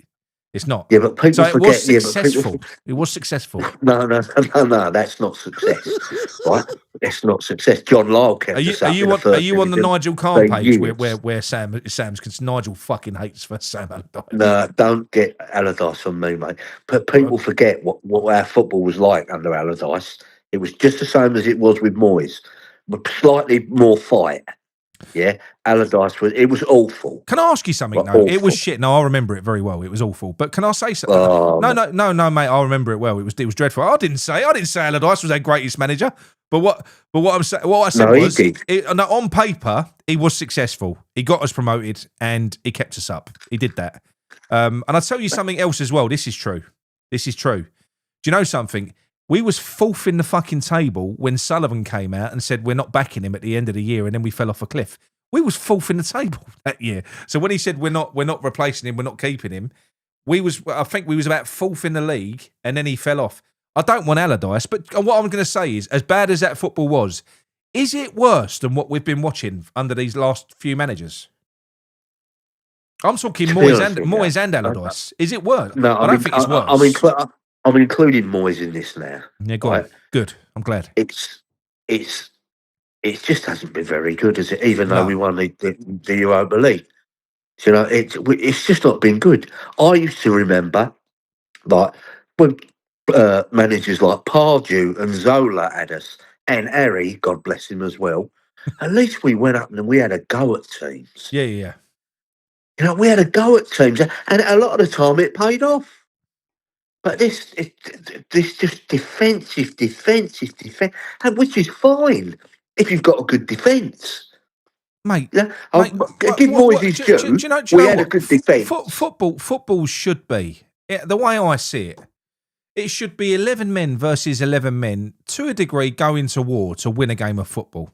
And what you see nowadays, all too often, is one team just sat there trying to defend and just kill the game being played. Yeah, to nullify the other team. Not about getting at them. Yeah, what Nuno does in 9 out of 10 games is an attempt to kill any football being played.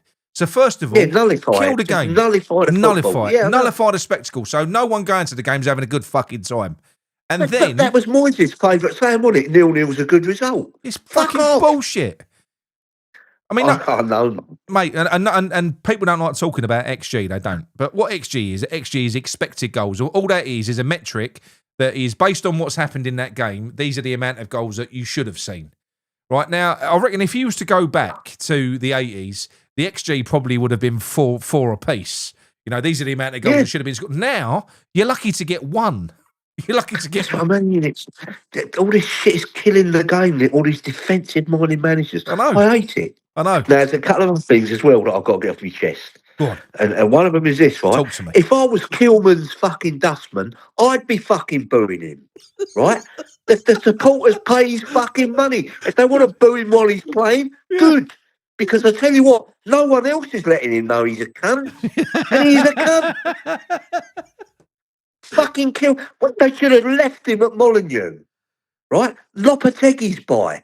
And he got dropped for a little while, and I was pleased with that because I don't mind Mav. He's got a mistake in him. But he's 100%. Can I ask you, right? Why? I'm talking about going back when all of a sudden we had Tadibo and Mavropanos at the back, and they looked all right.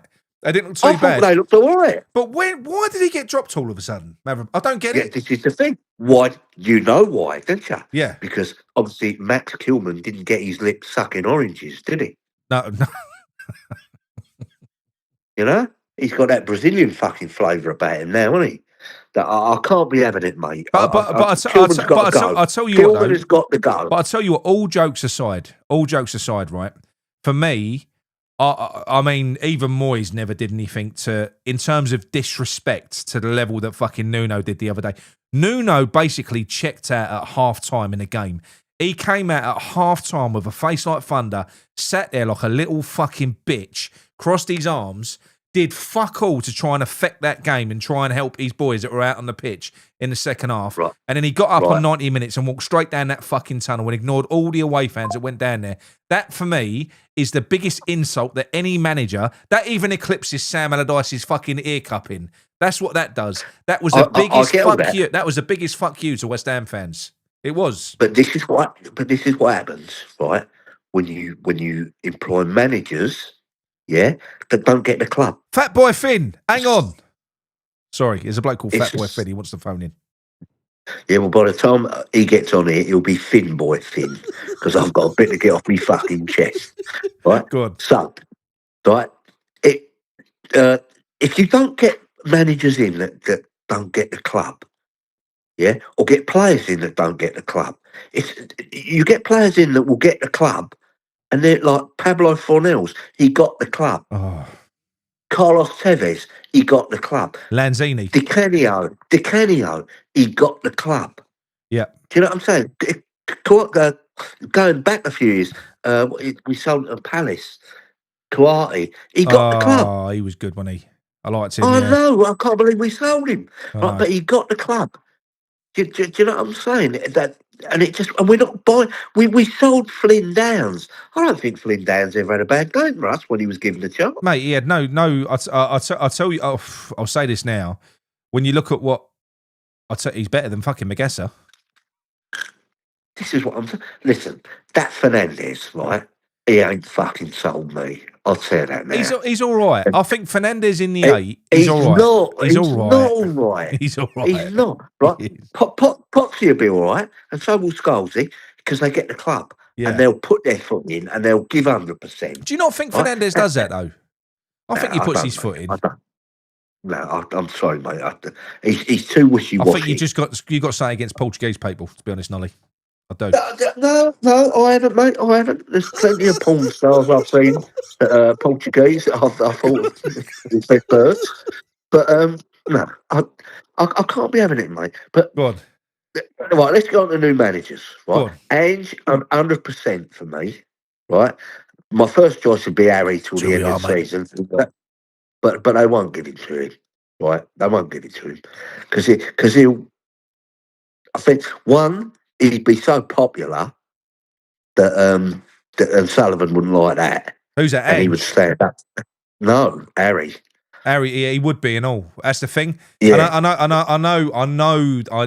know. There is a section of fans that can't tolerate him because of the great man that's behind me on the shelf at the moment. But I'll get it. I do get it. I do get it. No, so do I, and I love Billy Bonds. Yeah, but Billy Bonds loves West Ham. Yeah, and he don't want to see us go down. No, that's my thinking. Yeah, and I think Redknapp would fucking probably keep us up. Yeah. If we beat Nottingham Forest, that's the thing. People are having a go at me. I ain't got 1 point behind them. I ain't got Harry Redknapp on my shelf. I've got fucking Billy Bonds. Billy Bonds is a legend. Redknapp ain't a legend, but he's a good manager, Nolly, isn't he? He's a good manager. Listen, he knows how to get that. He'll make yes, he's a dodgy medium, fucker. Yes, medium player. Fucker. Yeah. Don't buy an ass off him. Simple, isn't it? Don't buy a fucking ass off him. No. I'm not looking to go and spend 3 or 4 million, right, on fucking sandbanks. I want the fucker to keep us up. And if he gives me a good tip for an horse, even better. Yeah.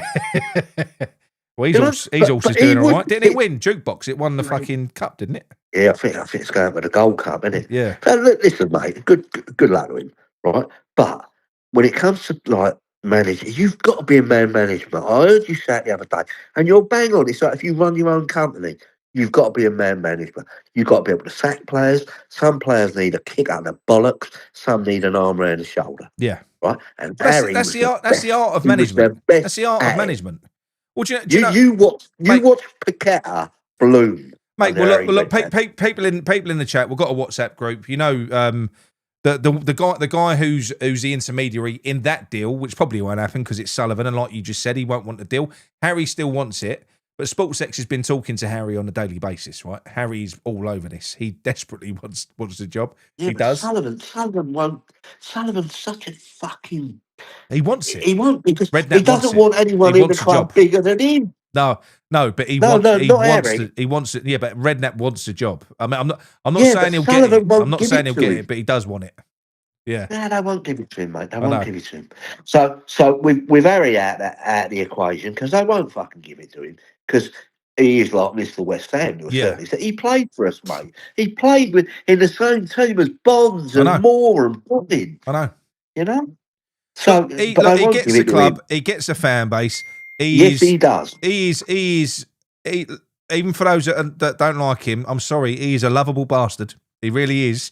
He's got a great. And people got to remember saying right. And if you can go back a little bit, when he was Spurs manager, right, they were going to win the league. Yeah. They were fucking mustard. Yeah. Right. I looked at them and I was frightened. They were so Mate, I attacking. know And the only Spurs thing fans. that stopped him But they've was got nothing but good things to say about Redknapp. No, and the only reason they didn't was that England job came up, right? Yeah. And they all thought, and even I thought Redknapp, and he deserved it. He ain't clean enough Right? for the fucking England job, though, is he? He's not clean enough. No, mate. I tell you what, at the time, he was. I think the fans wanted him. England fans wanted him. But I think, and then they give it to was it Southgate? They give it to. Yeah. I think it might have been. I'll tell you what. And I'll say this now. Redknapp, with this crop of players that we've got coming through for England, we made a fuck up there. We made a massive fuck up. He would have done well with them boys. He would have. Yeah, I love him, mate. I love him. I love Bonzi. Don't get me wrong, but West Ham always comes first, and Harry would still be good for us. Yeah, but we ain't going to get him. Very quickly. I want to ponder on this for a moment because I want to address Ibrahim 1 second, who says, "Sorry, but getting the club and the fan base won't win us games." Well, no, but Ibrahim, maybe you don't know what we're talking about. Going back to what I was saying earlier on, management. What management is, football ain't fucking chess. It's been made into chess, but it isn't chess. Fundamentally, drilling down, looking at it at the bare bones. You know what football is? It's fucking being able to motivate 11 men on a football field. Make them, inspire them. Make them fucking go out and perform better than what they are. Make them go out and feel like they're 10 foot fucking tall. You know, that is the profile that Redknapp is. Going back to what I was saying earlier on, watching a player that we've been watching for years and go, fuck me, is that the same player? That's someone that's been inspired. That's someone that's had smoke blown up their arse, basically. That's what Harry Redknapp's good at. Yeah, that Ibrahim geezer, whoever he is, right? What he's got to understand is this: if you've got a crowd behind you, you've got 12 men on the pitch. Redknapp would have the crowd as well. The players feel it, right, and they'll suck that ball into the net. They'll get on people like Julian Dixon, Martin Allen, and they'll fucking knock people up into the air, and all of a sudden we're on the front foot. Yeah, mate, and you know something? And we ain't got anyone like that. No, but just as a bit of an education, I'm not being condescending, but for a lot of fans that go over to the stadium that probably never went to Upton Park, right? You're never going to know what it was like. I was thinking about that earlier, and I feel sorry for the people that mate, did go up to mate, Park. I'll tell you what, based on what you witness when you go over there at the moment, right? When you go over there at the moment, I'm telling you now, and I don't know whether Nolly will agree with me on this, but if we were to drop, let's shelve Harry for a minute, but if you used to drop a club legend like fucking someone like Di Canio in there, and he was in that dugout, what would that fucking atmosphere be like from day one? Well, for a start, you'll get people like me traipsing over there again. Mate, it would be unbelievable. Right? And the fans themselves, because he would be bigger than the team. So at West Ham, Di Canio would be bigger than any player on that pitch. He would, but you got to keep him away from the ref, obviously. But he would. But listen, I think we've got to start preparing for the Championship, right? And I don't think we'll come straight up from the Championship either, because you're talking about like playing the youngsters in the Championship. That's not what you need. You need fucking seasoned bruisers to get out of that Championship with a couple of good fucking geezers up front. But what I'm saying is this: why? Like you spoke about a bloke from Fenerbahce, and I've never heard of him, right? But if he's Dutch, the chances are he's an hard cunt anyway. 1 second. Fat Boy Finn, I've seen a message relating to this. Is your name Chris? If it's Chris, I'll send you my number. I'm not going to put my number up on screen at the moment because I've got loads to get through as it is. So, but I will send it to you so that we can talk about that. If your name's Chris, I'll send you my number so we can have a chat after this. Go on, mate. Sorry. Oh, so that Dutch geezer, you reckon? Yeah, fair enough. But why are we not getting Alvarez? We need to get Alvarez back. Give him the fucking armband, then get John Duran. Like rape Fenerbahce. Get the three of them. I don't know what their team's like, right? But I don't know how many more players like that they've got. But he makes fucking Alvarez look like a pussycat, this geezer. He ain't right. No, but Alvarez is still better than anything we got at the moment. I know, I'd take him back. Mate, I'd have him back in a heartbeat. And not only take him back, I'd give him the fucking armband. Yeah. I'd give Alvarez the armband. And I'd say to him, don't fucking get sent off and don't get fucking booked unless you have to. Yeah. But then we could have got Duran in this window. Love you, Mikey. Right? Yeah, go on. We could have got Duran. No, mate, He's mate, not no. he's Listen, got genius in him. Listen, we still can, right? That ain't over until it's over. No, I'm telling you. So if depending on what happens, bearing in mind, it depends on the mindset of Sullivan. Sullivan is going to be shitting himself. He is going to be shitting himself about getting relegated. He don't want to get relegated, right? That's why he's just thrown. He's a businessman, isn't he, Nick? But that's why he's just thrown 50 How many million. millions is he going to lose if we get relegated? He's just thrown 50 million at these two. If they're shit and they ain't scoring waste goals, of money. yeah, listen. But if they're shit and we've still got Duran available on loan, we're getting Duran, mate. We are. So he is still available. Duran, for whatever reason, probably because of the London nightlife, he does want to come to West Ham. He does. I know that much. That fella can turn a game. Yes, he does. So he is available. He's on a lot of money in fucking. There's got to be some negotiation there though, because we'd have to pay up.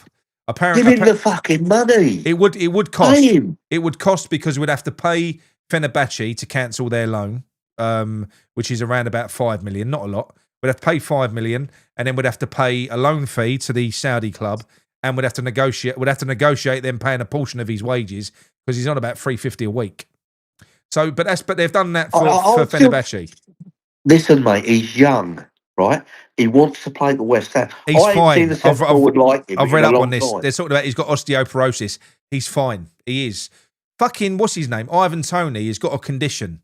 He shouldn't even be able to walk at the moment. He has got a condition whereby occasionally, what they said is like once every few years, he might get an inflammation of the bones. He's fine. No problem at all. It ain't going to affect his game. Duran with osteoporosis is better than fucking, whatchamacallit. He is fine. Trust me. It's not a problem. They've just got a fucking... It's a roll of the dice, Nick. I know. Got to get him in. And we got to get the ball out. Cunts. A lot of them. And the other thing I'm going to say, and this is going to be unpopular with the fan base, is this. Go on. And I'm very disappointed with it. Mark Noble. He's got the bollocks of a eunuch. Why is he not? I don't know whether I should. I don't know whether I should say this out loud, right? But I know someone who I couldn't trust any more than I trust. In fact, it was mentioned in our WhatsApp group yesterday. Not bullshitter. He knows lots of people in the academy and people like that. Now, look, I'm not saying who this has come from, but this is what I've been told. Mark Noble stepped down from his position as sporting director. Sullivan shit the bed. I don't know when this was. It might have been about a month ago. No, that was right at the start. No. When they first made him that, he stepped down. But yeah, he did. He basically stepped back and went to the back of house, but he still retained his sporting. If you have a look on the club, they've still got his sporting director thingy bob. But apparently a month ago, what he did was he's gone. I'm out. I can't. I don't want any more to do with this. Apparently Sullivan shit himself. Realised what a PR disaster this would be because they employ him because he's Mr. West Ham to a lot of fans. Yeah, exactly. And I'm really disappointed with him. But what he's done, he's still stuck around. He's part of the academy now, basically. He has nothing to do with anything to do with the running of the club. He is purely part of the academy now, but you will not hear the club announce that or anything else because they just unfortunately for him, they look, at the end of the day, he is a West Ham fan. And they like wheeling him out when they need a bit of good positive PR. They've got Mr. West Ham on side. That's all it is. Yeah, but that's not good enough. It's not. No, I know. He's he still on the payroll. He doesn't need the money. Mark don't need the money. No. Right? He didn't get the great big money that everyone else gets, that he deserved, in my opinion. Right? But he's never got to worry about money in his life again. No. And he should be saying, no, this is fucking wrong. Yeah. Well, we need someone to be fighting our corner publicly. Yeah, exactly. I mean, someone from the club to be fighting our corner publicly because it's like I'll never give Sullivan any credit. I never could, no matter what he said now. But you know something? Someone from the club now, after the failure of Nuno, because he's going to go, right? He's going to go. Be it before the game. I think he's going to be before the game. Or he'll go after he absolutely loses against Forest and we're fucked. We're 7 points adrift. So what's the point of keeping him? We won't get a result with that cunt. Yeah, I know that. You know that. Mate, he shouldn't have been here for Wolves. Wolves was a must-win. They wouldn't know. Look, listen, right? If all of these stories that are coming out, it is an abomination for our board. if all the stories that are coming out today are true, which you would imagine they are, because it's Jacob Steinberg, it's official sources, people that talk to Sullivan. Sullivan thinks he's being clever. So Sullivan's speaking, isn't it? Yes, so he thinks he's being clever by throwing Nuno under the bus. He ain't throwing Nuno under the bus, right? Because what Steinberg's come out and said was, this guy has lost the changing room. So then I'm thinking, well, hang on a minute then. You know he's lost the changing room and you've let him take that game against Wolves. Yeah, I know. But we both know, we all know, all West Ham supporters know, right? This is what they do. Yeah. They start slagging the managers off and try and deflect from them. And they think we're fucking stupid. I know. I can't get my head around. And this Kretinsky geezer, why are he fucking doing something? Do you know what I mean? He's a major shareholder and he's doing nothing. No, I know, mate. I'll tell you what, I want the Arabs to come in and fuck it. I don't want the Yanks because the Yanks are just, don't get me wrong, I like Trump and I like what he's doing, but no, the Arabs, let's get the Arabs in there, bit of the old Man City shit. That's what we should be having. Well, the thing is, I think the situation that we're in now, we can't. Look, listen, we've got a fucking porn baron running us. So I know a lot of people don't want Saudis and all that. Well, we're currently owned by a fucking porn baron. We can't start being moralistic about who owns the club. We need a fucking change. We just do. Because look, listen, and I'm going to say this, and I'm going to say this as a West Ham fan that didn't do enough. None of us did enough. When it came to the point of us leaving Upton Park, all of us had but you know something. This is some of this is on us. We bought the lies. We bought the lies that we was going to. Yes, we did. So we in a sense did get on board with selling our soul for lies. But that's what we've done. We were lied to. But what we were lied to. Yeah, but what I'm saying is now what we can't do is go, oh no, we can't have Saudis owning this, that, the other. Fuck off. We clearly wanted to be competing. Them, yeah, I know, that's what I mean. We clearly want to be competing. We'd have a different ground. We'd have top quality managers and top quality, and we deserve it. We're a big club in London, mate. You know, do you know something? Right, you've only got to look, and I'll always go back to it. You've only got to look at the conference fucking league, yeah.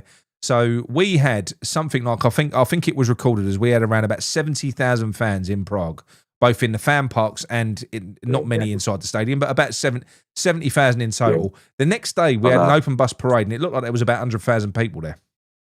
Yeah, we have got an insane sleeping fan base that will wake up if we ever have success. I remember watching that game. What's that Welsh? Robbie Savage, I think it was. Right, he was commentating on that, and he said, "How many are West Ham allocated for this final?" He said, "Because it looks like it's fucking full of West Ham."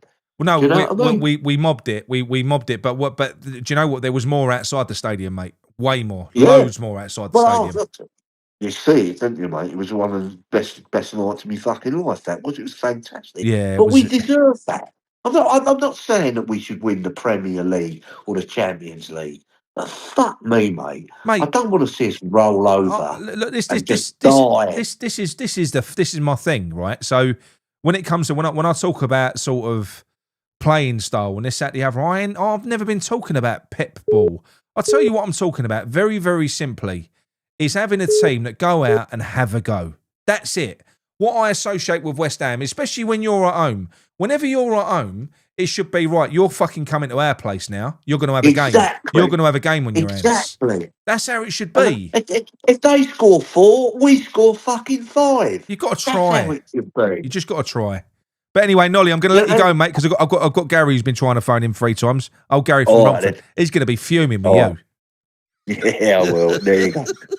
I'll tell you what, Nolly, before you go, mate. Don't talk about managers we're going to get in. Do you think that this club will make a decision or multiple decisions in this window that will go on to see us stay in the Premier League this year? Nope. You don't?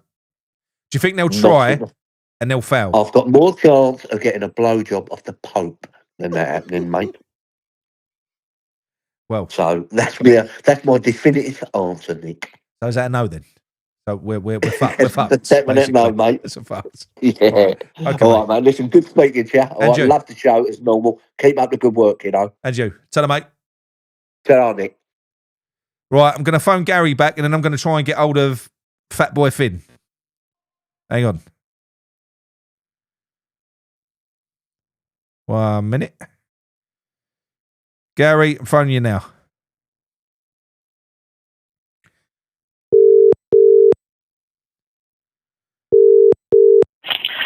Hi, Nick. Hello, is that Gary? Things all right, mate? I'm all right, you? Been a lively old show tonight, isn't it? Yeah, it's been good. It's been good. I've enjoyed it. I think we needed it, mate. A little bit of a decompression, have a laugh. What's the point? What's the point of being fucking miserable? We're shit. We know we're shit. Right. That's right. Yeah. Yeah, I've been listening to, all the different comments. I'll tell you what, one of the things, you said it a few weeks ago, and you said it today, and I was nearly getting the baby oil out, I tell you, back to Cameo. Because at the moment, right, I think something you said the other day, right, it stuck with me. When you look at the show at the moment, we're in a terrible, terrible state. It's not just one manager, it's Potter, it's Lopetegui, it's just going out, it's just gone on and on and on. And to the point where I couldn't believe what I was watching yesterday. Yeah, I was shocked because the second week running, we see Nottingham Forest play before us lose, and if it had won yesterday, mate, do you know how buzzing? Do you know how buzzing I was with how shit Forest were and how much and they lost? I thought, oh, this is it. I was starting to believe then. I was thinking, mate, we can fucking catch them and overtake them. We can, but the thing is, the biggest problem we've got is our own form, as we know. We've only won twice at home all season, so we've got to turn that around now. It's funny you say about Di Canio. Now, at the moment, the fact is, whatever you think about Nuno, and I think he's got to go now. It's not working. It's just not working, right? So you've got one more chance to get this right. Now, Di Canio is a wild card. It's a massive wild. But what it would do, and you're absolutely right, it would ignite that place. Suddenly, that stadium would become a fortress. Yeah. And the players, you get a lift. You might need someone alongside him, maybe a Nolan or someone alongside him, to put their arm around the players, or even like Redknapp, someone like that. You've got to get the feel-good factor in, because basically now we've got nothing to lose. I'm going to say it now, right? I'm going to say this now. If you gave me the opportunity at this stage, because we're past the point of going out and getting a fancy manager that can get us playing different ways and stuff that. It's too late. Yeah, we've got 17 games left. We need someone. We need someone that can light a fire, light a fuse, make an impact. If you, Gary, had the power and you said, Nick, pick a name, and they're going to be representing West Ham in that dugout at that next fucking game, I'm telling you now, that name that I would pick is Paolo Di Canio. I would, because it would be fucking fireworks, mate. I even had a fan the other day. He's not even Port West Ham. He's Port Crystal Palace. He said to me, "If he come back, even I'll go over there." And I think it would get people better. It'd be probably the one thing that even though people hate Sullivan, that they get back in that stadium, and suddenly our own form would flip. Do you know something? I'll tell you this now. There'd be tickets going on the black market for about fucking $2,000. It would be. People trying to get in there. There would be. And you ain't got to keep him like. I'm not talking about long term. I'm on about now until the end of the season. Because, like you say, we're 4 points behind at the moment. Forest have lost 4 in a row, right? He loves West Ham, Dougie. Before we all found it's Hustle Leeds. Leeds are pulling away. They're out. It's Hustle Forest, basically. Really, that's it now. It's Hustle Forest, and we've got them at home on Tuesday. Well, the thing is with Forest, this is my problem. We've seen with Marinakis, he ain't going to put up with this for too much longer. So he'll make a change or something like that. And from what I've been told, anyway, is that there's a deal agreed with Silva, who's worked for him before at his previous club, the Greek club, whoever the fuck that is. With Silva's worked for him before. Apparently, there's a deal agreed for the summer, and there's talks about him trying to get him out of Fulham to come in earlier. But Fulham's release clause for Silva is mental. It's about fucking 15 million to get him, even though he's out of contract at the end of the season. He'd probably pay that to catch him up. But they've got a mental clause in there to get him out of the contract. Yeah. I mean, like I say, it's the thing is with Di Canio, West Ham is a very, very passionate, very emotional fan base. We're a bit of a weird fan base in some respects. Sometimes I hear something from our fans, and I think I sit there scratching. I mean, the people's opinions is so diverse. About different managers, who they like, who don't. It's very diverse, our fan base, probably more than I've ever known. Well, just very quickly, that's what makes me laugh, right? When people, I've had criticism, and this was back with the Moyes thing. When people criticise me, and it makes me fucking die. You've only got to look at the comments now. When they say, "Oh, you influence people to do this." Now, I ain't being funny, right? I felt like saying to these people, have you ever sat in a fucking pub with West Ham fans? We're the most pig-headed fucking fan base in the world. You can't tell any West Ham fan what to think. We think for ourselves. No. That's right. It's as simple as that. I mean, probably like you say, you've been we're annoying bastards, earlier about all of us. Yeah. And I mean, you've had to think about, earlier about managers and that, and different opinions. We know your views. That's it. And you're perfectly entitled to Nick. Same as the other guy was with the Moyes thing. I'm not getting into that tonight. I'm talking about this club now staying up. Yeah. And we've got this. What I can't get is short-term gain, long-term board of pain. directors. Yeah. They've seen these two games, right? The Wolves one and the Forest one. Now the Wolves game's gone. Now whatever you think, it's gone. It's over. We've lost the game. We've got this game Tuesday night. Now, obviously, if we'd have won yesterday, we'd be a point behind now, and we could get out of the bottom three. But if we win Tuesday night, we're a point behind, and we've still got a lot of games to go, and we've got a real chance of getting out of it. Yeah. So I just cannot understand the logic of putting Nuno in charge if this is his last chance to get it right. Because, I don't think he will. I think Dye should go there. They've got a couple of good central defenders for us. They'll keep it tight, and if they go 1-0 up, that's it. It's game over. Yeah. We've got, but they've got. I mean, the Canio thing is exciting, but I think it would work instantaneously. You're right. It would absolutely that suddenly overnight it will transfer, and it will go. Nolly said just now. I mean, I don't agree with everyone says, but that fan base suddenly, that home games would be unbelievable. Look, mate, and we would stop picking up points. We would stop picking up points. It would be. Look, I've said it. I've said it so many fucking times. We are a different fan base, and as shit as that stadium is, and whatever else we want to say about the acoustics in there and this, that, the other, mate, put Di Canio in there, fuck the acoustics, we'd blow Stratford up in terms of not physically, but with our voices. Do you know what I mean? It's it would be it would be impressive. It would be special. And do you know what do you know what the sad thing is, right? What the sad thing is that Sullivan wouldn't even entertain it. So, okay then. So wouldn't even entertain it. Think?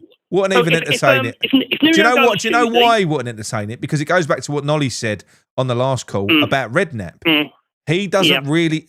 Do you know something? That's why he didn't like Bilic to a degree. He fucked Bilic up in that second season. He don't, popular, wasn't he? Yeah, but he doesn't like people that are too popular. He loved Moyes, your love child, because Moyes was a fire blanket. Many of the fans hated him more than what they hated Sullivan. So he loves people like that. He don't like people that are too popular. He don't.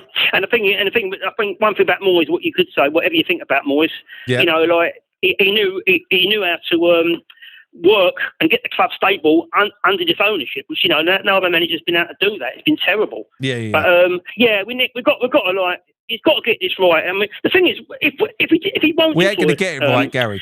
Gary, he's just employed 3 dog shit managers. Do you think he's going to get it right? Last chance. He ain't going to get it right. So who do you think then? If he doesn't get Di Canio, he won't go for Redknapp. Who do you think? He won't go with Di Canio. He won't go with Redknapp. I'll tell you what he's going to do. He's going to go with Slaven Bilic, who is a manager that he didn't rate last time.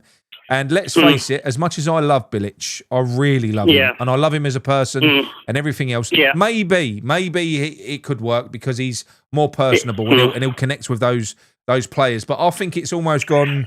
I think you need someone, because someone like Harry Redknapp, for instance, he's got the personality, but he's also no one's fool. He's not. Yeah. He's not. He'll give someone a fucking bollocking when they need a bollocking as well. Do you know what would be really interesting? I can't imagine Slav doing that. It feels like he's too soft. Do you know what would be really interesting, Nick? Yeah, go on. Do you know what would be really interesting? If you've got a manager come in, the Redknapp or Bilic or whatever, and got the players playing. Now, I've heard several West Ham fans calling tonight, and I've heard it on many other shows over the period of months about, are these players any good or not? And it'd be interesting to see the transformation. Like if you got a Di Canio or Redknapp came in tomorrow or Tuesday, to see how good these players really are, because it's, again, the fan base is very divided on if these players are any good. You know, like you said we talked about Fernandes earlier. Yeah. Fernandes is not good in the 10, he's good in an 8, Fernandes, so I agree with you about that. But, you know, the biggest problem we've got is the central defence, Nick, isn't it? I mean, we've got Todibo playing well, he's injured now. And the trouble is, we need to get... We've got obsessed about getting forwards in the moment, which is, I understand, but we've got to get another centre-back in as well. We do need that desperately. Mate, do me a favour. When you're finished on this show, I mentioned a player back in the at the start of the show. Weren't far into it. His name is Jaden Oosterwolde. I'll say it again for those that are watching now. Right, so his name is Jaden. It's ain't a name that's been mentioned anywhere else, right? It doesn't mean we're going to sign him, by the way. I've been past tons of fucking names, but I've had a look at this player, and it's the first time I've watched a defender and gone, fucking wow, go and get him, mate. Honestly, do you know when you think we need fight, we need character, we need a right animal, nasty, but this geezer's fucking different. I'm telling you, he's different. He looks like he'd be on a fucking GBH charge inside 6 months. But you were saying earlier about Charlie Creswell. I like Creswell. You said about Charlie Creswell. He's good in the air, but this guy's good on the ground as well, is he? Yeah, mate. This geezer's rapid. He can dribble the ball. I watched one. There was one passage of play for Fenerbahce where he's picked the ball up and he ran the ball the whole length of the fucking field better than any of our outfield players could. And he's when I say rapid, I mean fucking rapid. And when I say aggressive, I mean this is like 80s defending. When he the clips that I saw is about 7 minutes long, and he don't pull out of a tackle, and he's but he's maybe you need someone who's nasty. He's nasty as fuck.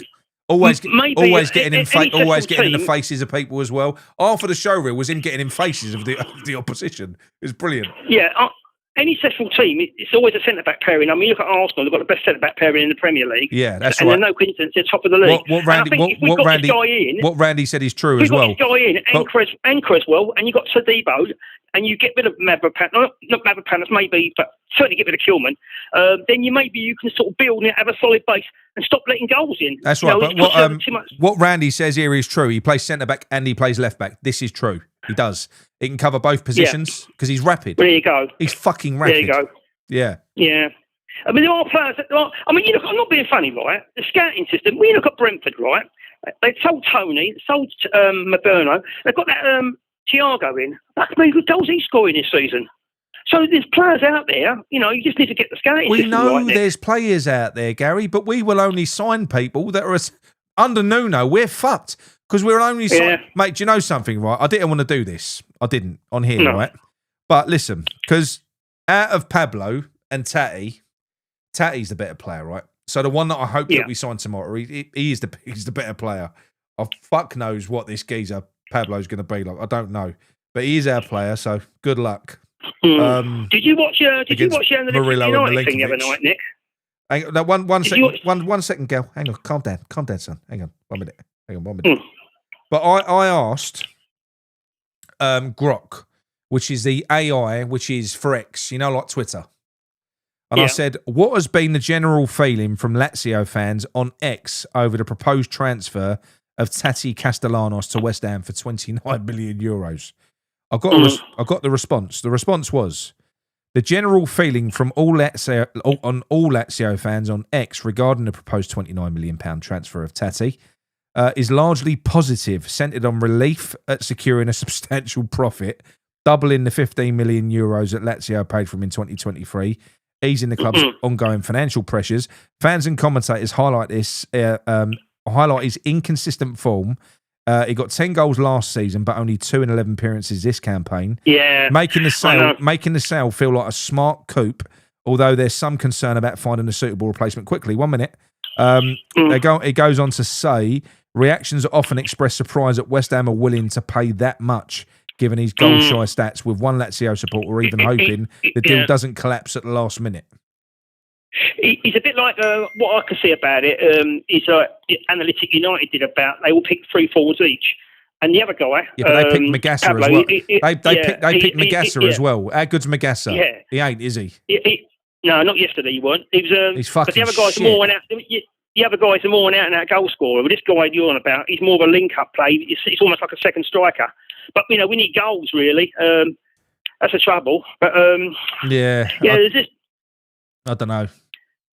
It's definitely, this will get the right players in. That's the trouble. We need this. Not only do we need another centre back in, or even two, really. I would say Cresswell, and if we could get somebody like that. I mean, watching that. Like I said, if you watch, you rarely watch a show reel with a defender and think, "Fucking hell!" But if you say also this lad? Is he also? Do you know? I know you get information. Are we actually aware of this player? He's been offered, yeah. Yeah, right. But it don't mean anything though. West Ham have been offered 1 million players in this window. Do you know what I mean? It doesn't mean we're going to. Whenever I say this, it don't mean they're going to sign him. No. Under Nuno, the chances of us signing this player are 0. I'll say that because Nuno will only sanction deals via Mendes. Which means you've got the smallest category of fucking players to choose from. And why is that? Why is that? Yeah. That's because quite clearly, when you go via your preferred agents, like our owners do, quite clearly the deals are done in certain ways so that the right people get paid. That's why. I'll tell you one thing, actually, Nick. Interesting thing. You said something the other day, and I was thinking this months ago. When Nuno came, he didn't have his backroom staff with him. Now, it's funny what you say about Moyes. Moyes' successful first 2 seasons, when he was really successful, he had Irving next to him, who's like the brains behind him, And this guy, apparently, he's number 2. I think Nuno's more of a front man. I don't think he's actually that good tactically. Bit like Moyes. Apparently, he's number 2. He's got the Wolves. Bit like Moyes, isn't it? He's got the Wolves. And they're totally picking up. Bit like Moyes. Good front man, isn't it? Bit like Moyes. I agree. Yeah, I mean, obviously Irving was there, and he was more successful in his first 2 years than his second 2 years. The best football we played was under Irving, when Moyes had fucking COVID. But I'm not buying tonight. You're not getting. Actually, he was. Do you remember when Moyes had COVID and Irving took over? Do you remember? Yeah, we won 4-0, didn't we? We was the fucking bollocks. We played some good football that night, I'll tell you. He did. Yeah. And now he's at Everton. And look at Everton, top 8. Irving's doing fantastic. Well done, Irving. So was it a mistake then not letting Nuno have his backroom staff with him? He's number 2. Well, of course it was a mistake because we've employed someone who's got no talent. No, he's just a front man. Do you know what I'm thinking, Nick? Do you know if he had number 2 was here, if he had him with him, maybe in the games where we're throwing the points away, like the Brentford, Leeds, Bournemouth, Brighton games, he might have been on the tackler next to him saying, "Hang on, Nuno." There might be a different outcome in them games. You know what I mean? But I think possibly. He's sort of been, I think it looks like that to me. I think he's a bit limited tactically with knowledge. No, I know. It's cost us points. Anyway, Gary, I'm gonna phone Alan now. I'm gonna phone Alan. Yeah. Jaden Oosterwalder. That is the player. I'll stick it up. I'll leave that up for a second. Have a look. Go on YouTube. Go and have a look. He's the bollocks. Yeah, we'll do. He's good. Gary, one. I'm going to ask you something now. Same as what I've asked. Nolly as well, and a few others. Ignore who we're going to get in or anything like that. Broad, top level down, high level. Do you feel that West Ham will do what's needed in January to keep us in the Premier League? Yes or no? Probably no. No. Probably no. It's got to be a yes or a no. Well, if it's like Sullivan calling the shots, and from what previous, I'll say no. But I hope I'm wrong. I hope it's right. Yeah. I hope it's like like we read that with Kits and Hartson, and you bring players in, and it can turn a team suddenly. Yeah. Lingard, Bowen, Souček. But it could happen. But from previous managers, what they've done and the players, I've got my doubts about 22. it. Yeah. Yeah. All right, Nick. Take it easy, mate. All right, mate. In a bit. Cheers, mate. Take care. Bye. Right. So, 1 second. I'm still looking, Chris. I'm still looking for your number on Substack, and I'm not seeing it, mate. Hang on. I'm going to phone Alan back while I'm doing this. This will be the last one before you, Chris, and then I'll try and get through to you.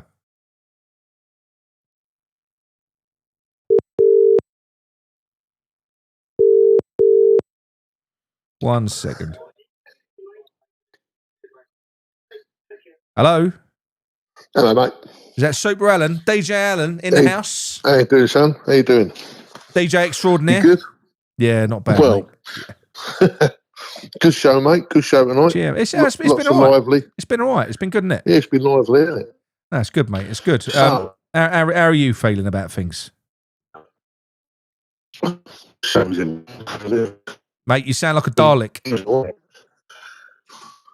No, Hang on, 1 minute. Go on, talk again. you sound all right. Do I sound like a Dalek? You sound better now. You don't sound like a Dalek Oh, anymore. right. That's good. Right. Oh, there you go. Yeah, it's pretty dismal all round. There's not a lot of, there's fuck all positive, is there, let's be honest. No, there's not. Well, there is. Claret and Booze. We're positive. Yeah, true. Yeah, true. There is that. Couple of points I want to make on the Di Canio thing. Go on, mate. You're going to burst my bubble. So, no, Go on. not at all, because like you, I'd be 100% up for that. Of course I would. Yeah. But there's two things, right? Yeah. There's a good and a bad side to it if he came in, right? Of course we'd love him, yeah? But the downside, I think, would be he'd probably keep Sullivan in there longer. Oh, I don't know. First, I'll tell you why, right? Yeah, but Look, Sullivan's never going to go for it, mate. I'll let you obviously. finish. Go on. Sullivan will never go for it, obviously. Yeah. Although he's fucking stupid not to, because let's be honest, Di Canio would probably walk over. You're probably right. You are probably right.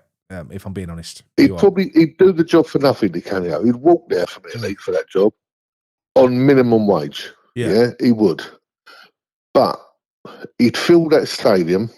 He fucking loves his club, Alan. Yeah, exactly. You get an upturn in people through the gate. The feeling would come back, and that fucking dwarf bastard would stay longer. That would be the downside. But do you know what? With this, I know what you're saying, but this is a conundrum that we've got. All right. Yeah. And the problem that I've got with it is, you're right. What you're saying, you are.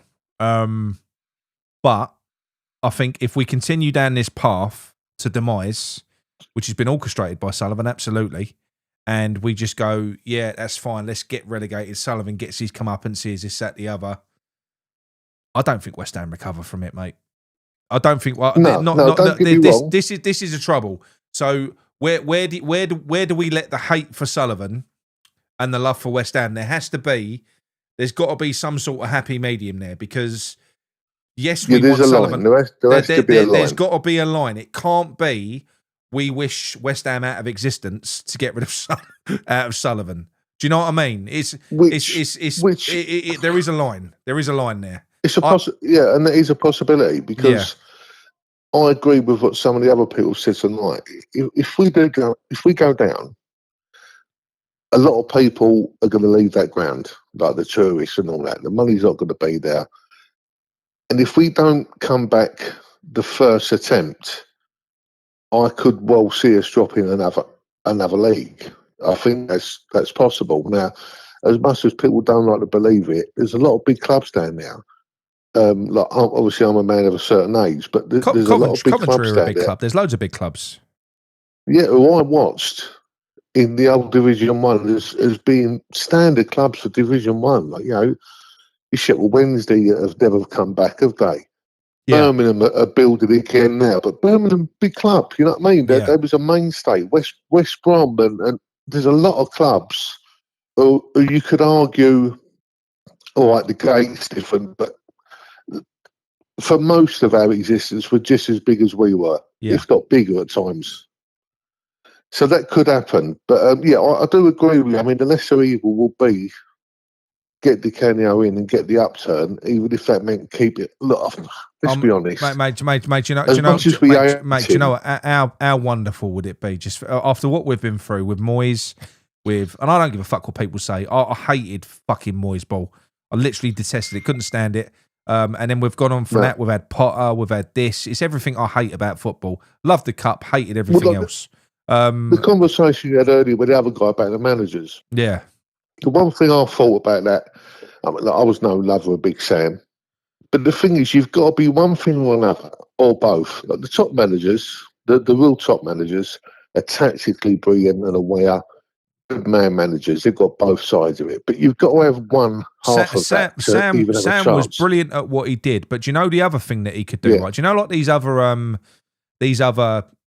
these defensive managers we've had Potter, we've got Nuno now. To a degree, I think with Moyes as well. I know there were some players that hated him, but do you know something? What I was very surprised about when I hear about ex-players like Matt Jarvis and some of these other players talking about Sam, they say we fucking loved him. Mate.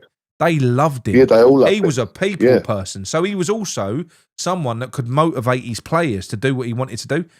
People like Nuno and fucking Potter, they couldn't, I've said it so many times, mate, they couldn't organise a piss up in a brewery. They are wet, useless bastards. You've got to be, if you're a manager, you've got to be able to motivate people, motivate men. You've got to be able to motivate men. Look, I'm not that old and daft that the game's moved on. Of course, a place for a manager, like Sam used to do. Like you hear the players saying about him. If they train well all week, had a good result on the Saturday before, you go, right, fuck it, Friday we don't train, we'll have a pint. I still think there's a place for that with that man management. Like, from what you hear from the players, Allardyce was sort of more of a mate to him. He was in there with them. Yeah. No, well, mate, he was. Well, I had a story, right? And it was just very quickly, and it was telling it. It was Collins was saying that they was on a pre-season tour, and they was given a curfew. They were supposed to be back. They didn't do their curfew. I think it was in Amsterdam or something, and they was out until 2 or 3 in the morning when Sam had told them to be back in the room by about 10, and they ended up having a tear up. Ginge fronted up to Carroll, and apparently Carroll knocked give him a massive dig, give him a huge dig, and Collins went down. Anyway, he heard about it. They went back to the hotel and this, that, the other. He pulled up Nolan, who was a captain, obviously, and he pulled up Carroll and Collins, bollocked them all, ripped them to pieces, and then he sent them 2 out of the room. And apparently he kept Nolan back. He went, come on in. He said, who won? Who won the fight? It was like a big kid. Yeah. I think football misses that. I think we all miss that in football. That's, that old school type of manager. I know the game's moved on. And the other thing I wanted to say was, obviously you got a mixture of young and old fans. Yeah. And I still think it seems to be, I don't know, wherever the line's drawn, whatever the age is, where people still don't seem to get what we long for, what we had.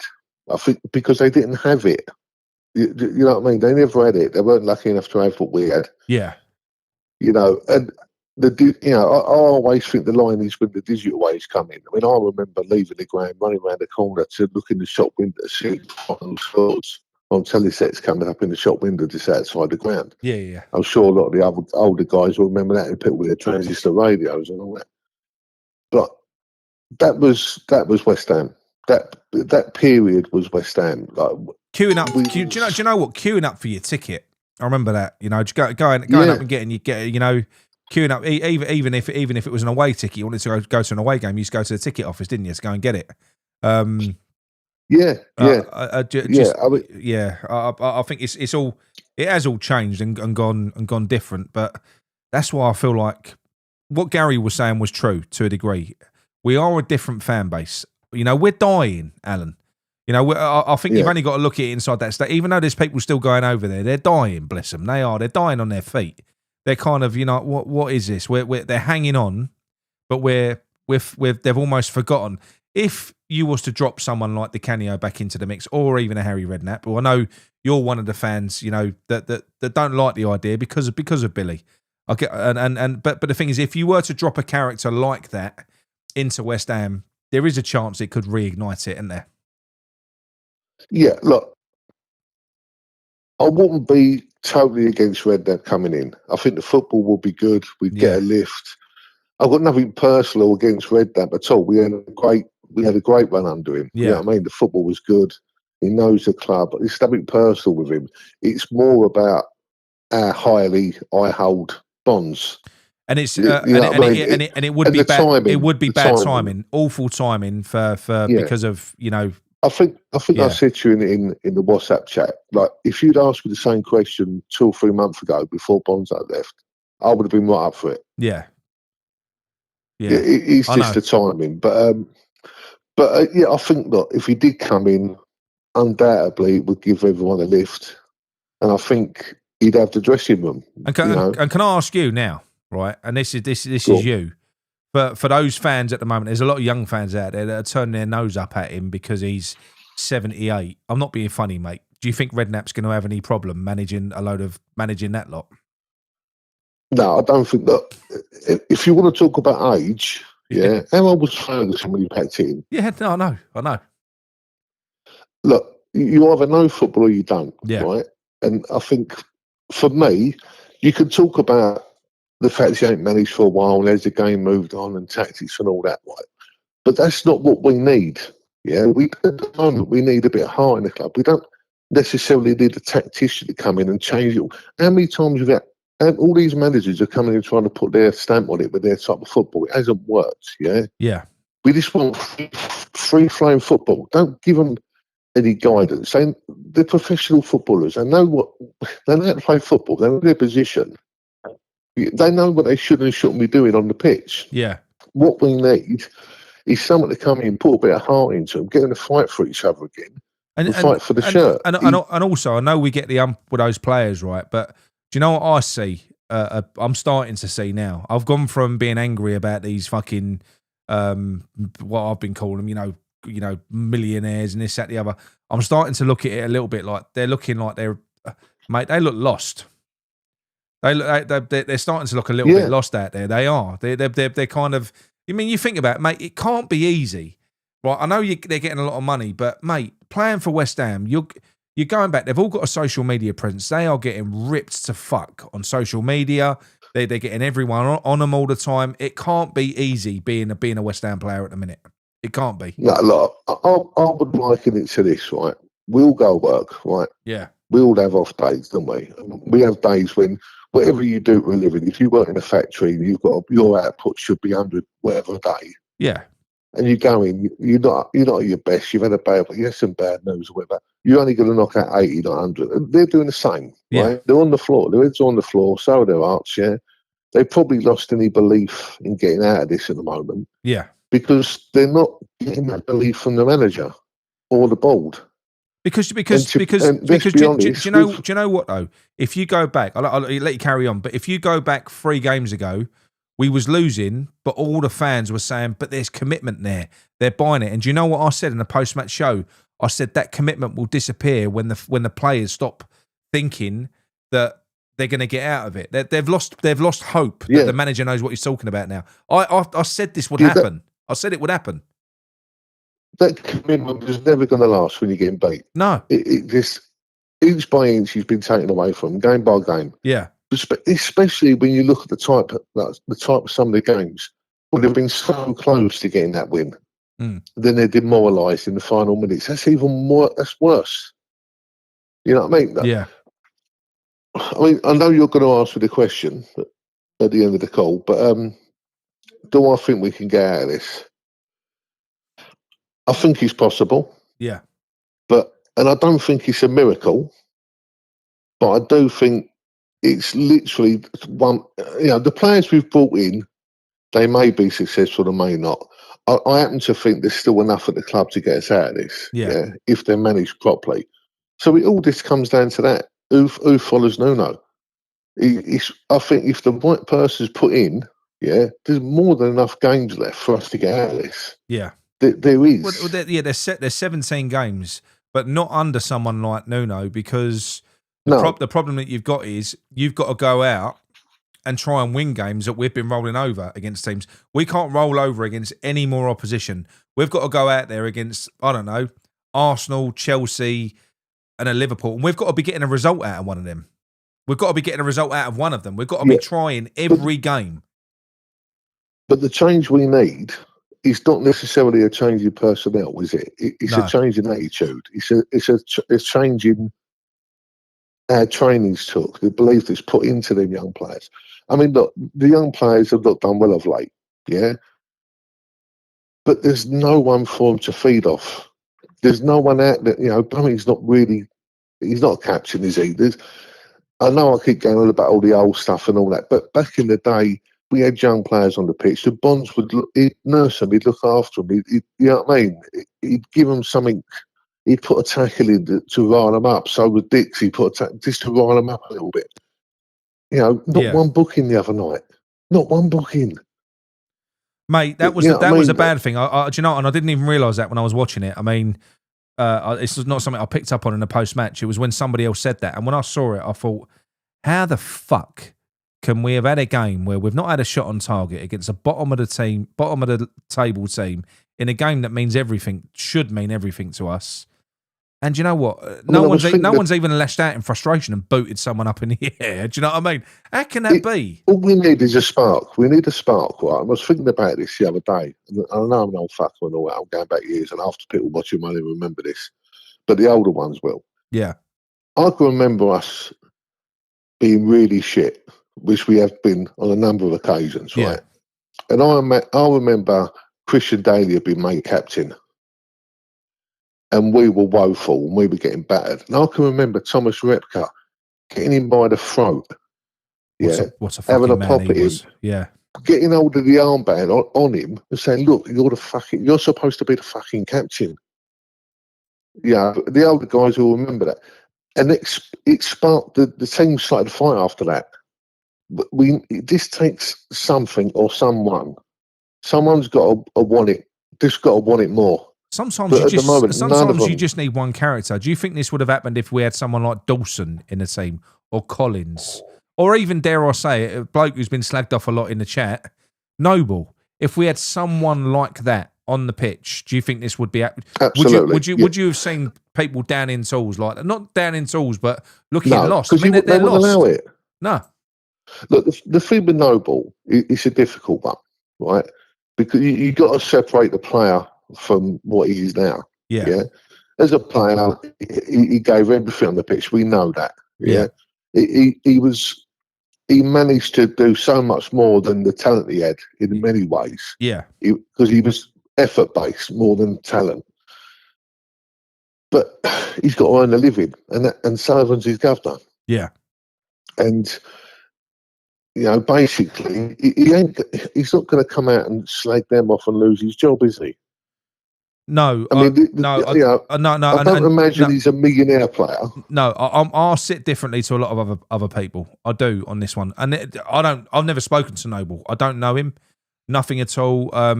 But you know something, I think he loves West Ham. He's a West Ham fan at heart. He always was when he was coming through. He lived the dream. He played for West Ham. He captained West Ham, and do you know what? He's had an opportunity to carry on being part of West Ham after his career's finished, which at a time, for most footballers, when they finish playing football, they get lost, a lot of them. They don't know what to do with themselves.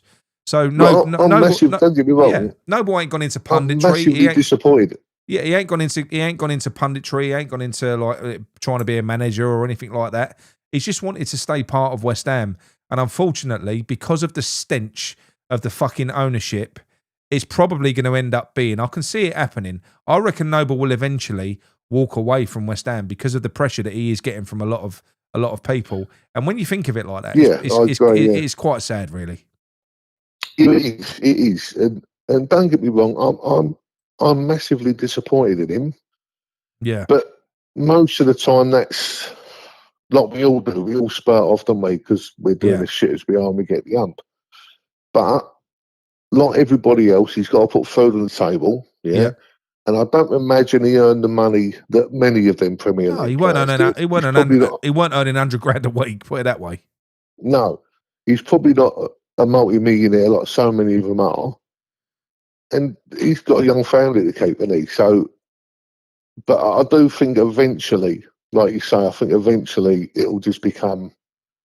He'll have to take his pride will come out at some point. I think. Yeah.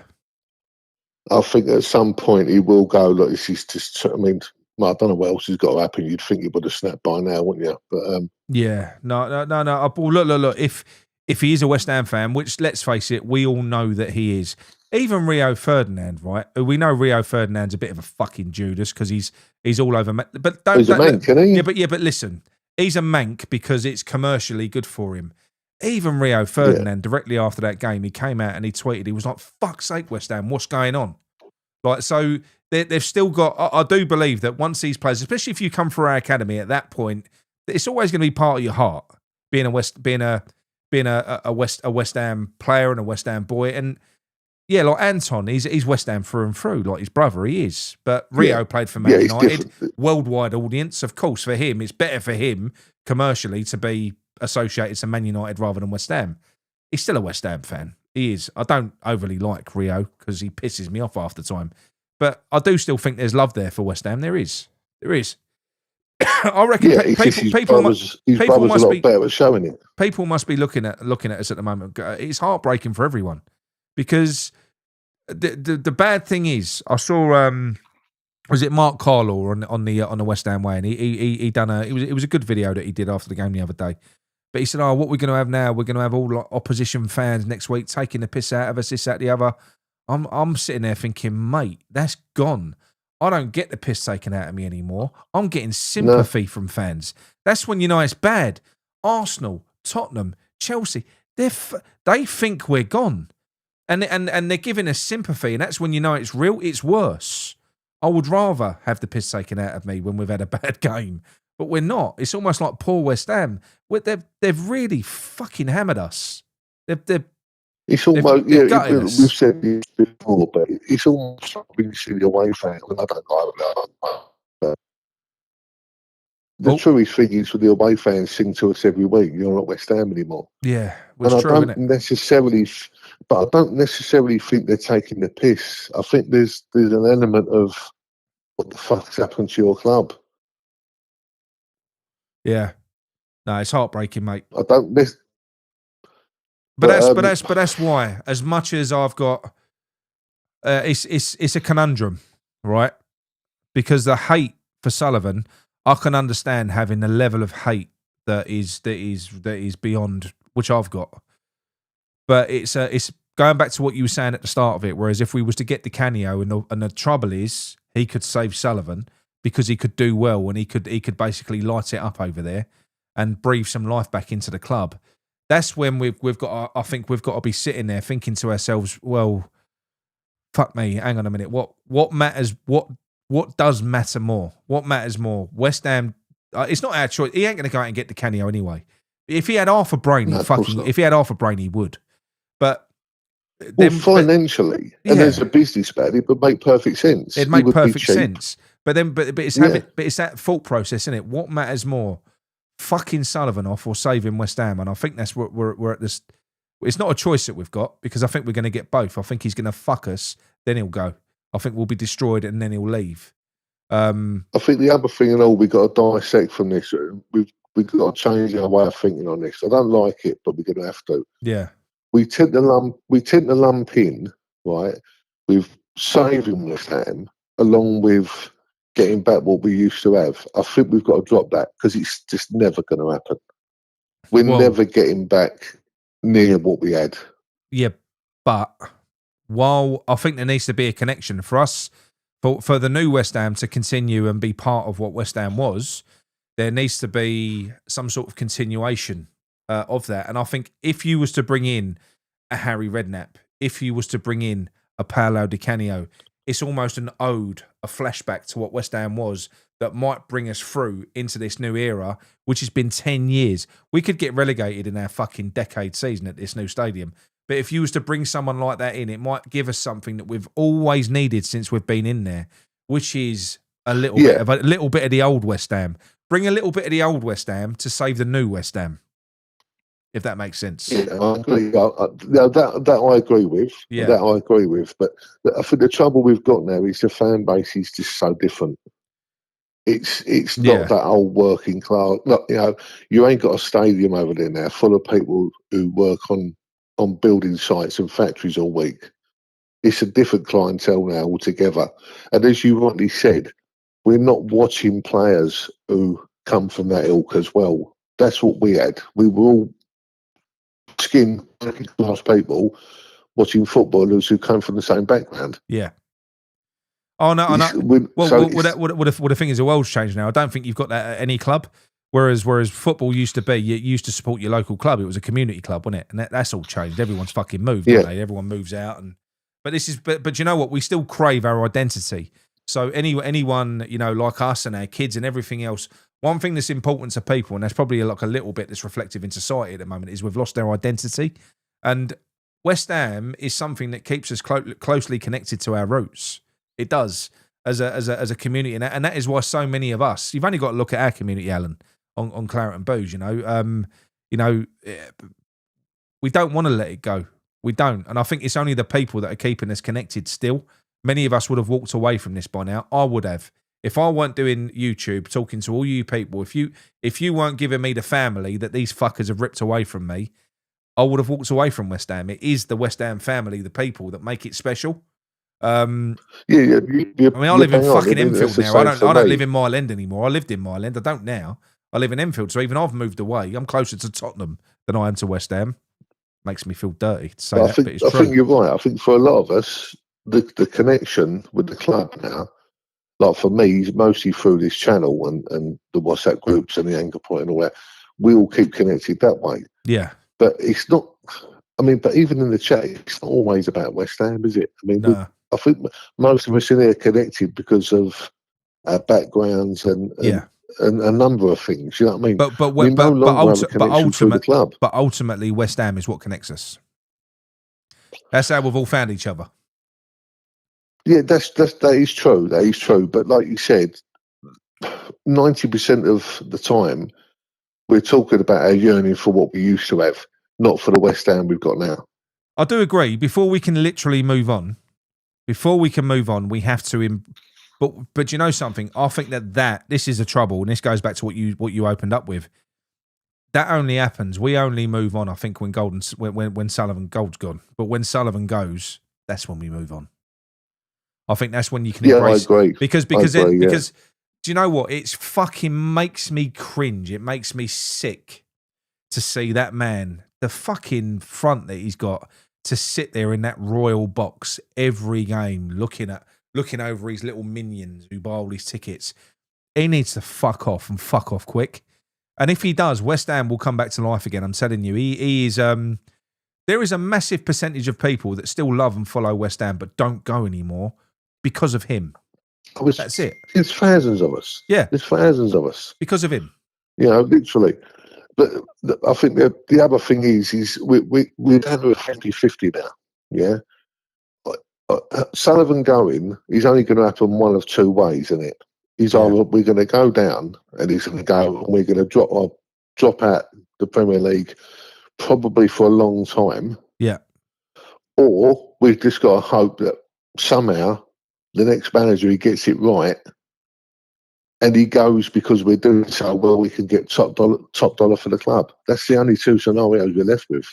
Yeah, that's right. I think we've got more chance of Sullivan going if he's got something to sell.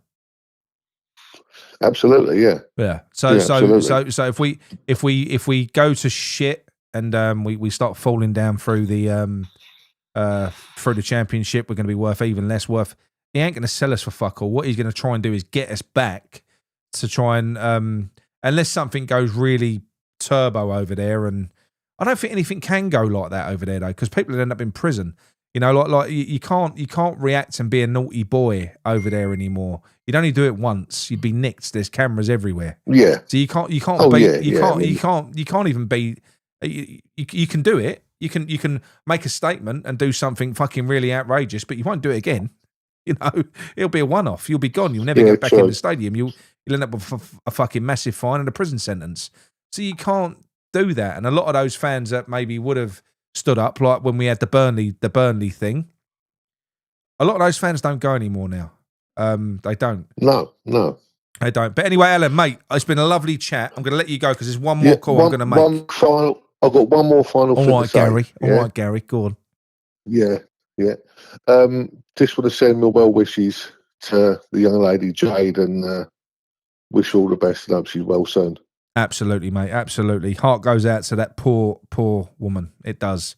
It was Alan that told me about Jade, by the way. So yeah, sending all our love. Yeah, I can't believe that. It's fucking ridiculous. You. No, it's terrible. I said it was 5 men. It weren't 5 men, was it? Let's face it. No, it was 5 animals, wasn't it? Five animals. Yeah.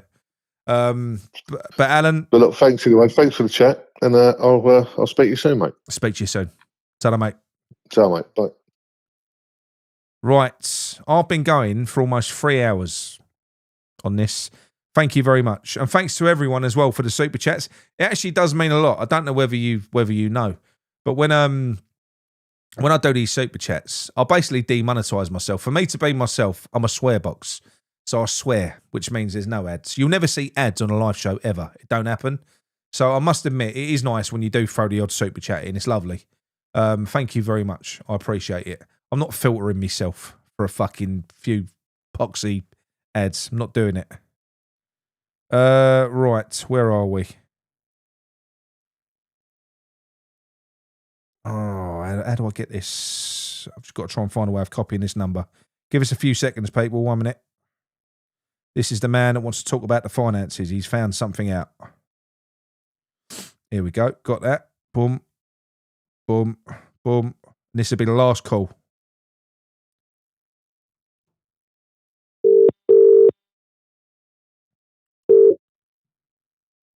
Hello.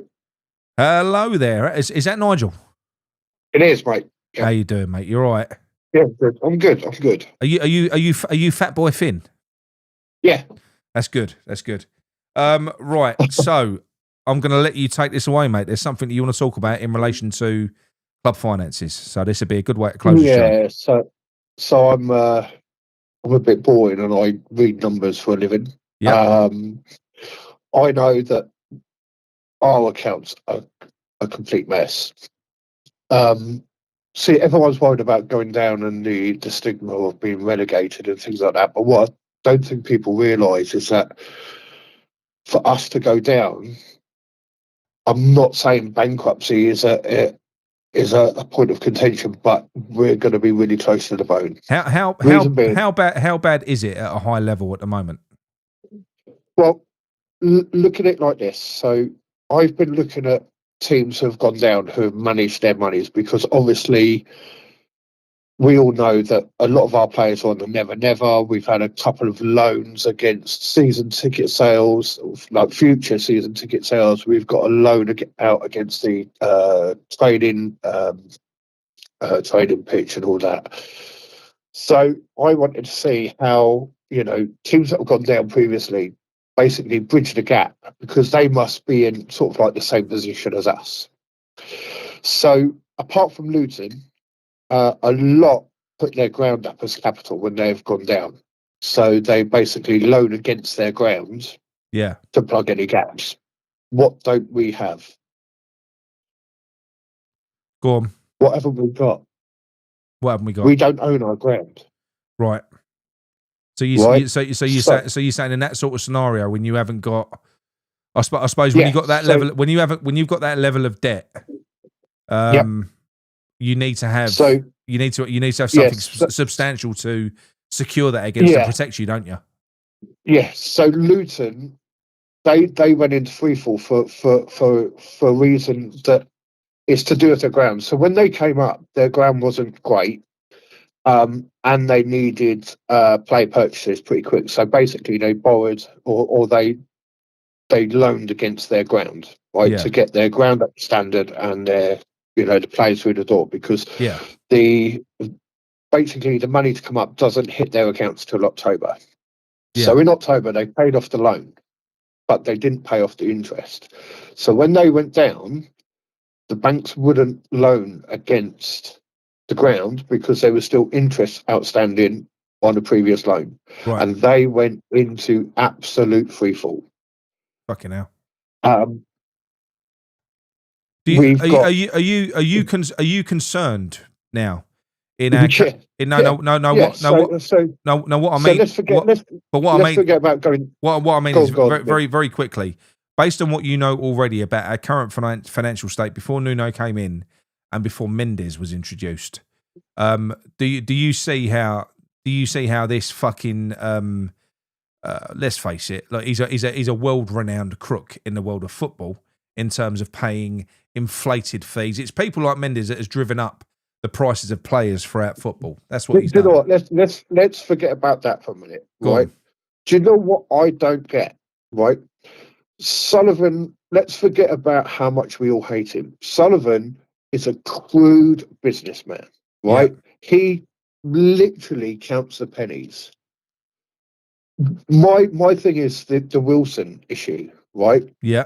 If he genuinely is on a pay per play contract, right, and we are going down, and Sully must be able to see the financial trouble that we will be in if we go down. I think he knows. Why isn't he playing him? It's not down to Sullivan. Look, listen, from what I've been told, that's why I keep on parroting it, right? So, from what I've been told, in terms of why we've gone out and we've bought these strikers, and you can actually see it if you put two and two together. Anyway, you don't even need this information, but I got confirmation, and that was that basically Nuno has been pounding away at the board, saying he needs this and he needs that, and apparently Sullivan has been. When he put out the team, I can't think what game it was. It might have been the one, the one before last, where we didn't play a striker. It wasn't a Wolves game. It was the one before, and that team sheet came out, and we looked at it, and we was like, "What the fuck? No striker in this game? What's going on?" And apparently, what happens is the board get the team sheet about 30 minutes to 45 minutes before everyone else does. So they get to know what's happening. And apparently Sullivan did query it. He went back and he went, "Where's the striker? Why is there no striker on the pitch?" Apparently no response from Nuno, and he just carried on anyway doing what he did. But his response to Sullivan has been the whole way through, Nuno can't, Wilson's not good enough. He can't play more than an hour. I need my players. And then he goes and did what he did the other day, mate. I just feel like we know Sullivan's a crook, but now, look, listen, Sullivan deserves it, but we don't. Sullivan deserves a wanker like this, but we don't deserve it. Right. So if you, I don't know if you know anyone that can look at the accounts, right? Properly look at the accounts, right? Sullivan and Gold, since they bought us, pretty much have put in around about 35 million of their own money. That's right? it. All the other money that they've had. That's it. That's all they're put in. Yeah, right. It's roughly about 35 million.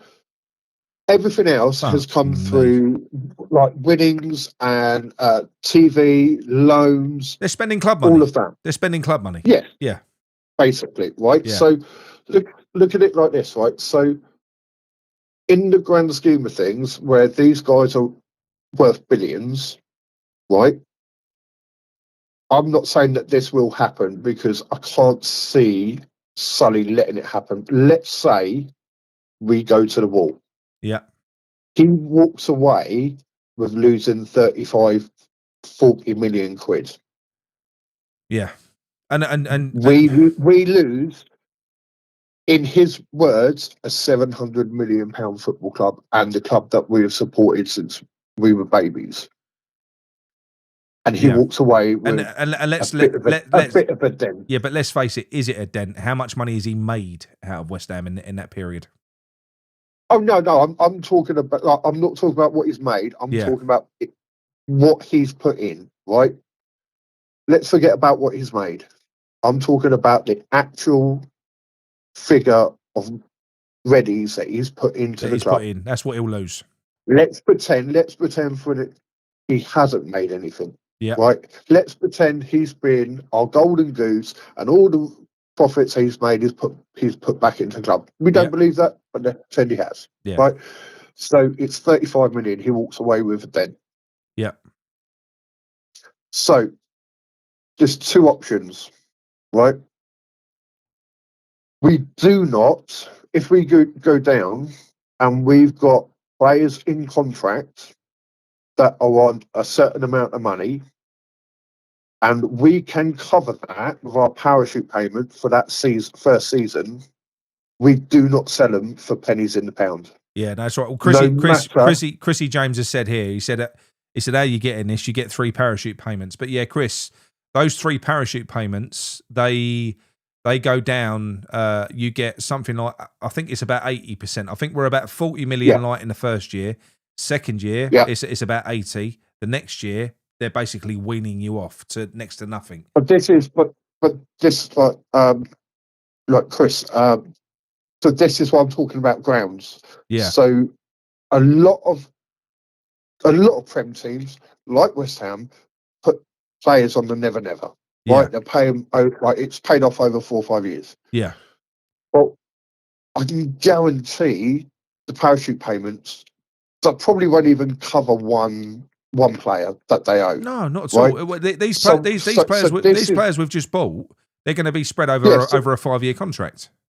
That's it. So this is why a lot of clubs mortgage or they loan against their grounds, and they get really, really good rates for it. They get the money, they pay everything off, and that's pretty much how it's done, right?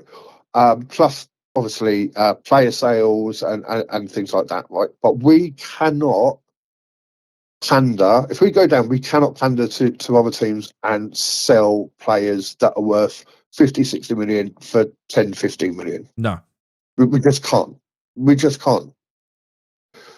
The way that we get back up is that and I'm really hoping, as much as I fucking hate Sully, he actually does this with the players and their agents. There's like, he's still on a contract for a year. He's staying here. He's going to play and he's going to get us up. When he gets us up, he can leave. Yeah. That's what we need. We do not want Sully going, oh, well, he's, Tottenham's coming for Bowen for 15 million. Yeah. We need that money. We just can't do that. Well, the thing is, but the trouble is, he gets himself into such a predicament in terms of West Ham finances, where if you look at the likes of Southampton, who got relegated last year, obviously we're thinking to ourselves, we're going to go and get ourselves a bargain on Fernandes. We didn't. They dug their heels in and got 40 million fucking pounds for him. Again, Nick, we're not going to be in a situation where we can do that. No, Nick, they could do that because they loaned against their ground. Yeah. They got 250 million quid into their bank account. This is the worry as well. I mean, have you in terms of the finances? Is it open and clear? Because the rumor is, it's not a rumor. Did you see that we've borrowed against the next 2 years of Premier League money?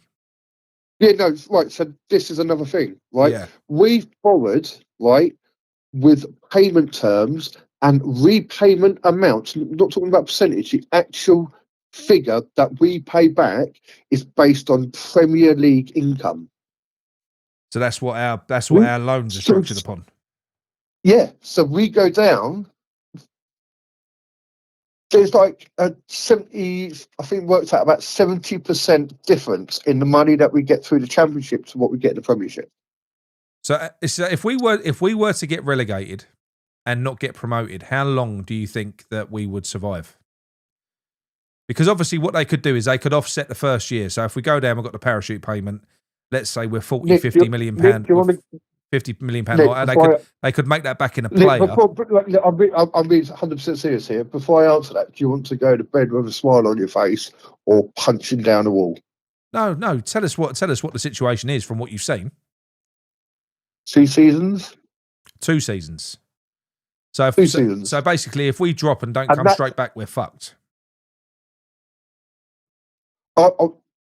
So I'm taking Luton as a base. Yeah. Luton borrowed against their ground to come up because they still have money owing on that ground. When they went down, they couldn't borrow against it. Right? Yeah.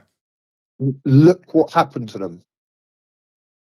Fucking hell. Where are they now? What they League One? They're falling through into League One, yeah. Yeah. And they're still falling. Yeah. We don't have a ground. This is what people don't understand. We do not have a ground, and we've already taken out a loan against our training base. And that's a long-term mortgage. Apparently, it's about a 20-year mortgage they've taken out against a training ground as well. Yeah. We don't have anything. We literally have nothing unless, and this is a big if, we go down and the Czech and Sully and whoever else wants to come in and help. They have they have the ability to pump money in, is what they have. Mate, They have the ability they have the ability to pump money in. Even if they loan it. Even if they loan it, like when Gold and Sully first bought us and they lent us the money to pay off the banks. Yeah. Right. Even if they do that, they can do it. I don't care when it comes down to this, Nick. I am worried. I seriously am worried. No one's been able to answer a question yet from me, and I've asked this several times on previous shows with people as well, because I don't think nobody knows the answer. Nobody knows what's written into that lease. If we were to fold, because look, you can go insolvent, you can go bankrupt. It happens all the time. It happens to Rangers. You go down to the bottom division or whatever, you work your way back up again. You still got your ground. You can come back up. You can you can play through. What happens to the lease of our London Stadium if we go bankrupt? I'm pretty sure it'd be torn up. Well, no, I'm guessing there is some sort of caveat, or there's something in the contract that talks about firstly relegation, and secondly going into administration, thirdly bankruptcy. Yeah. So the thing is, and people that are watching this as well, Nigel's pretty much in line with 2 or 3 other people that I've spoken to in recent months about this. You're saying pretty much the same thing, which is worrying, because I've not spoken to anyone with financial knowledge that have looked for our books that have given us any glimmer of light. No one has. So you're saying was pretty much in line with what other people are saying. It's looking like if we go down, we're fucked. Yeah, the problem that we've got, right, and also, the season ticket loan that we've got for 2 seasons worth of season ticket money. Yeah, that doesn't start getting paid until next season. So the 26-27 season, if we go down, right, is based on Premier League income as well. See, this is what we've got to try and make people understand here. So Ibrahim says they can pay the £3 million per. It's not per month; it's per year. The $3 million per year for the lease, even in League 1 or 2. We're not saying that, Ibrahim. We're saying that all of the other debts that we've got eclipse that. And if we can't afford to pay the fucking debts, we're going to go insolvent. It's got nothing to do with the. So if we go insolvent, then where do we stand with the lease for the stadium? That's what we're saying. We're basically we're on the never. We're living on the never never. That's what we're doing. So I've got a friend who works for Deloitte, and he works in property financials and things like that. I mean, I can see if he can find something, because the contract it's public viewing now. I can try and see if he can see something in there. I don't know if things like that would be redacted from public viewing. I don't know. I haven't even had a look. I need to understand Chrissy can't have been listening. He's just asked what debts ? What debts have we got? We're entirely debt driven. Everything's debt. Everything. Every player. Let me tell you. No, but let me tell you what I know about West Ham, about how we do deals. When we buy a player, we finance it over 5 years. When we sell a player, we finance it over 5 years, because if Tottenham buy Kudus, they also structure that deal over 5 years, right? That's what they do. Do you know what we do? We go to the bank and we finance for 5 years so that we can get, and we have to pay interest on that. So if we get 50 million, we basically give 5 million to the bank to give us 45 million up front. And then we pay that over the next 5 years. Even when we sell a player, it's costing us money every month. So Nick, the other thing is, so when people have looked, when the accounts come out and people look at it, right, and they look at player purchases and player debt, 95% of the time, it will Got a spot. usually show absolutely minimal player debt. Do you know why? Yeah. Go on. It's a 1 year worth of accounts, right? Yeah. And they've already bought a loan against the whole 5 years, right? And that will sit on that 1 year's account. So it looks like we haven't got any player debt, Yeah. but we have. Yeah. We're going to have all of the players that we've bought over the last 5 years, right, sitting on those accounts, but it won't show as a debt. It won't show that we're in the ship because they've either got loans, okay, or that player's amount that we have paid hasn't cost us any money, or it hasn't put us into the red. Yeah. Right? Yeah. So when you look at the accounts, it might show it being rosy. What it doesn't show is the next 4 years worth. It does. Or It, the do, next it doesn't. 3 It years doesn't. worth. It doesn't show that it's rosy. It doesn't. It won't show any forecast. What it's been forecast that the accounts are about to be released are about to be a show for the second year running. Apparently, that we're 100 million in the red. We might be 100 million in the red. 100 million in the red for the second year running. I can guarantee it's more because there's that 100 million, right, is made up of single year payments. They're not made up of, let's say, Tatty, right? It's paid over 5 years, right? Those accounts won't show that 5 years. Yeah, it will show 1 year. I know what you're saying. I know exactly what you're saying. They're only looking at the previous year. Whenever the accounts come out, they're not looking at the past 5 years. It. So you've got to look at the accrued debt over that period, and that's it. And also the forecasted debt for new deals that have got coming up for the following year and stuff like that. So whenever we sign someone, it's because they don't like. I said it on a previous show.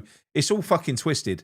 So when West Ham, when it comes out that West Ham have just signed 2 players for 50 million, we haven't paid 50 million. We've committed to 50 million over the next 5 years. That's what we've done. That's it. That's it. And we've committed to, and also another thing as well. So again, like the bank loans, right? Yeah. We have committed to pay the bank back a certain amount of money, right? Every month or every 3 months or whatever it is, right? But it's based on the income from the Premier League. Yeah. Right? And we do this as well with player purchases. So we will say, let's say to Lazio, right, here you go, here's £5 million a season, right? We have £5 million a season in Championship. Yeah, exactly. And you know something? Let's put it another way. So we've committed to £5 million for the next 5 years for Tati Castellanos, right? Yep. We've got to pay that whether we sell him or not. If we sell him for 10 million, that's a different deal. So we'll get 10 million back in for him, who are going to pay us 2 million a year over the next 5 years. We've still got to pay that original 5 million a year to Lazio. We've still got that debt. Yeah, so we're 3 million in the red. Yeah. Straight away. Yeah, straight away. But I'll tell you what, we'll have to do this another time when it isn't quite so late, because it is 12:30 now. Yeah. And I've got to be in fucking Taunton tomorrow at about 7 in, so that's going to be fun. I'm literally going to be opening my laptop in a minute, doing some work so I can have a bit of a lay-in. I'm going to bed. I'm fucked. But anyway, Nick, mate. But Nick, you've got my number, right? I'm happy to talk off stream, but I am a bit worried, mate. And it's going to need. It will need. Listen. I've put their money in. I've had this conversation with a couple of people over the past, I would say 6 months, with different people that have been through the books and everything else. Everyone's given this similar sort of forecast. Not one person's come out and said anything different to what you've said. Yeah. It's looking bad. It ain't looking good. No. It ain't looking good. So, but anyway, cheers for the call, mate. Yeah, lovely. I appreciate that. Thank you very much, mate. And cheers for giving me your time, sticking with it. But I must go get some shuttle. I'm fucked. All right. Come on your eyes, Nick. Cheers, mate. See you later on. Cheers, mate. See you later, mate. Bye-bye. And that, people, was that. Still got 726 people watching me. What the fuck? That's amazing. At 12:30 at night.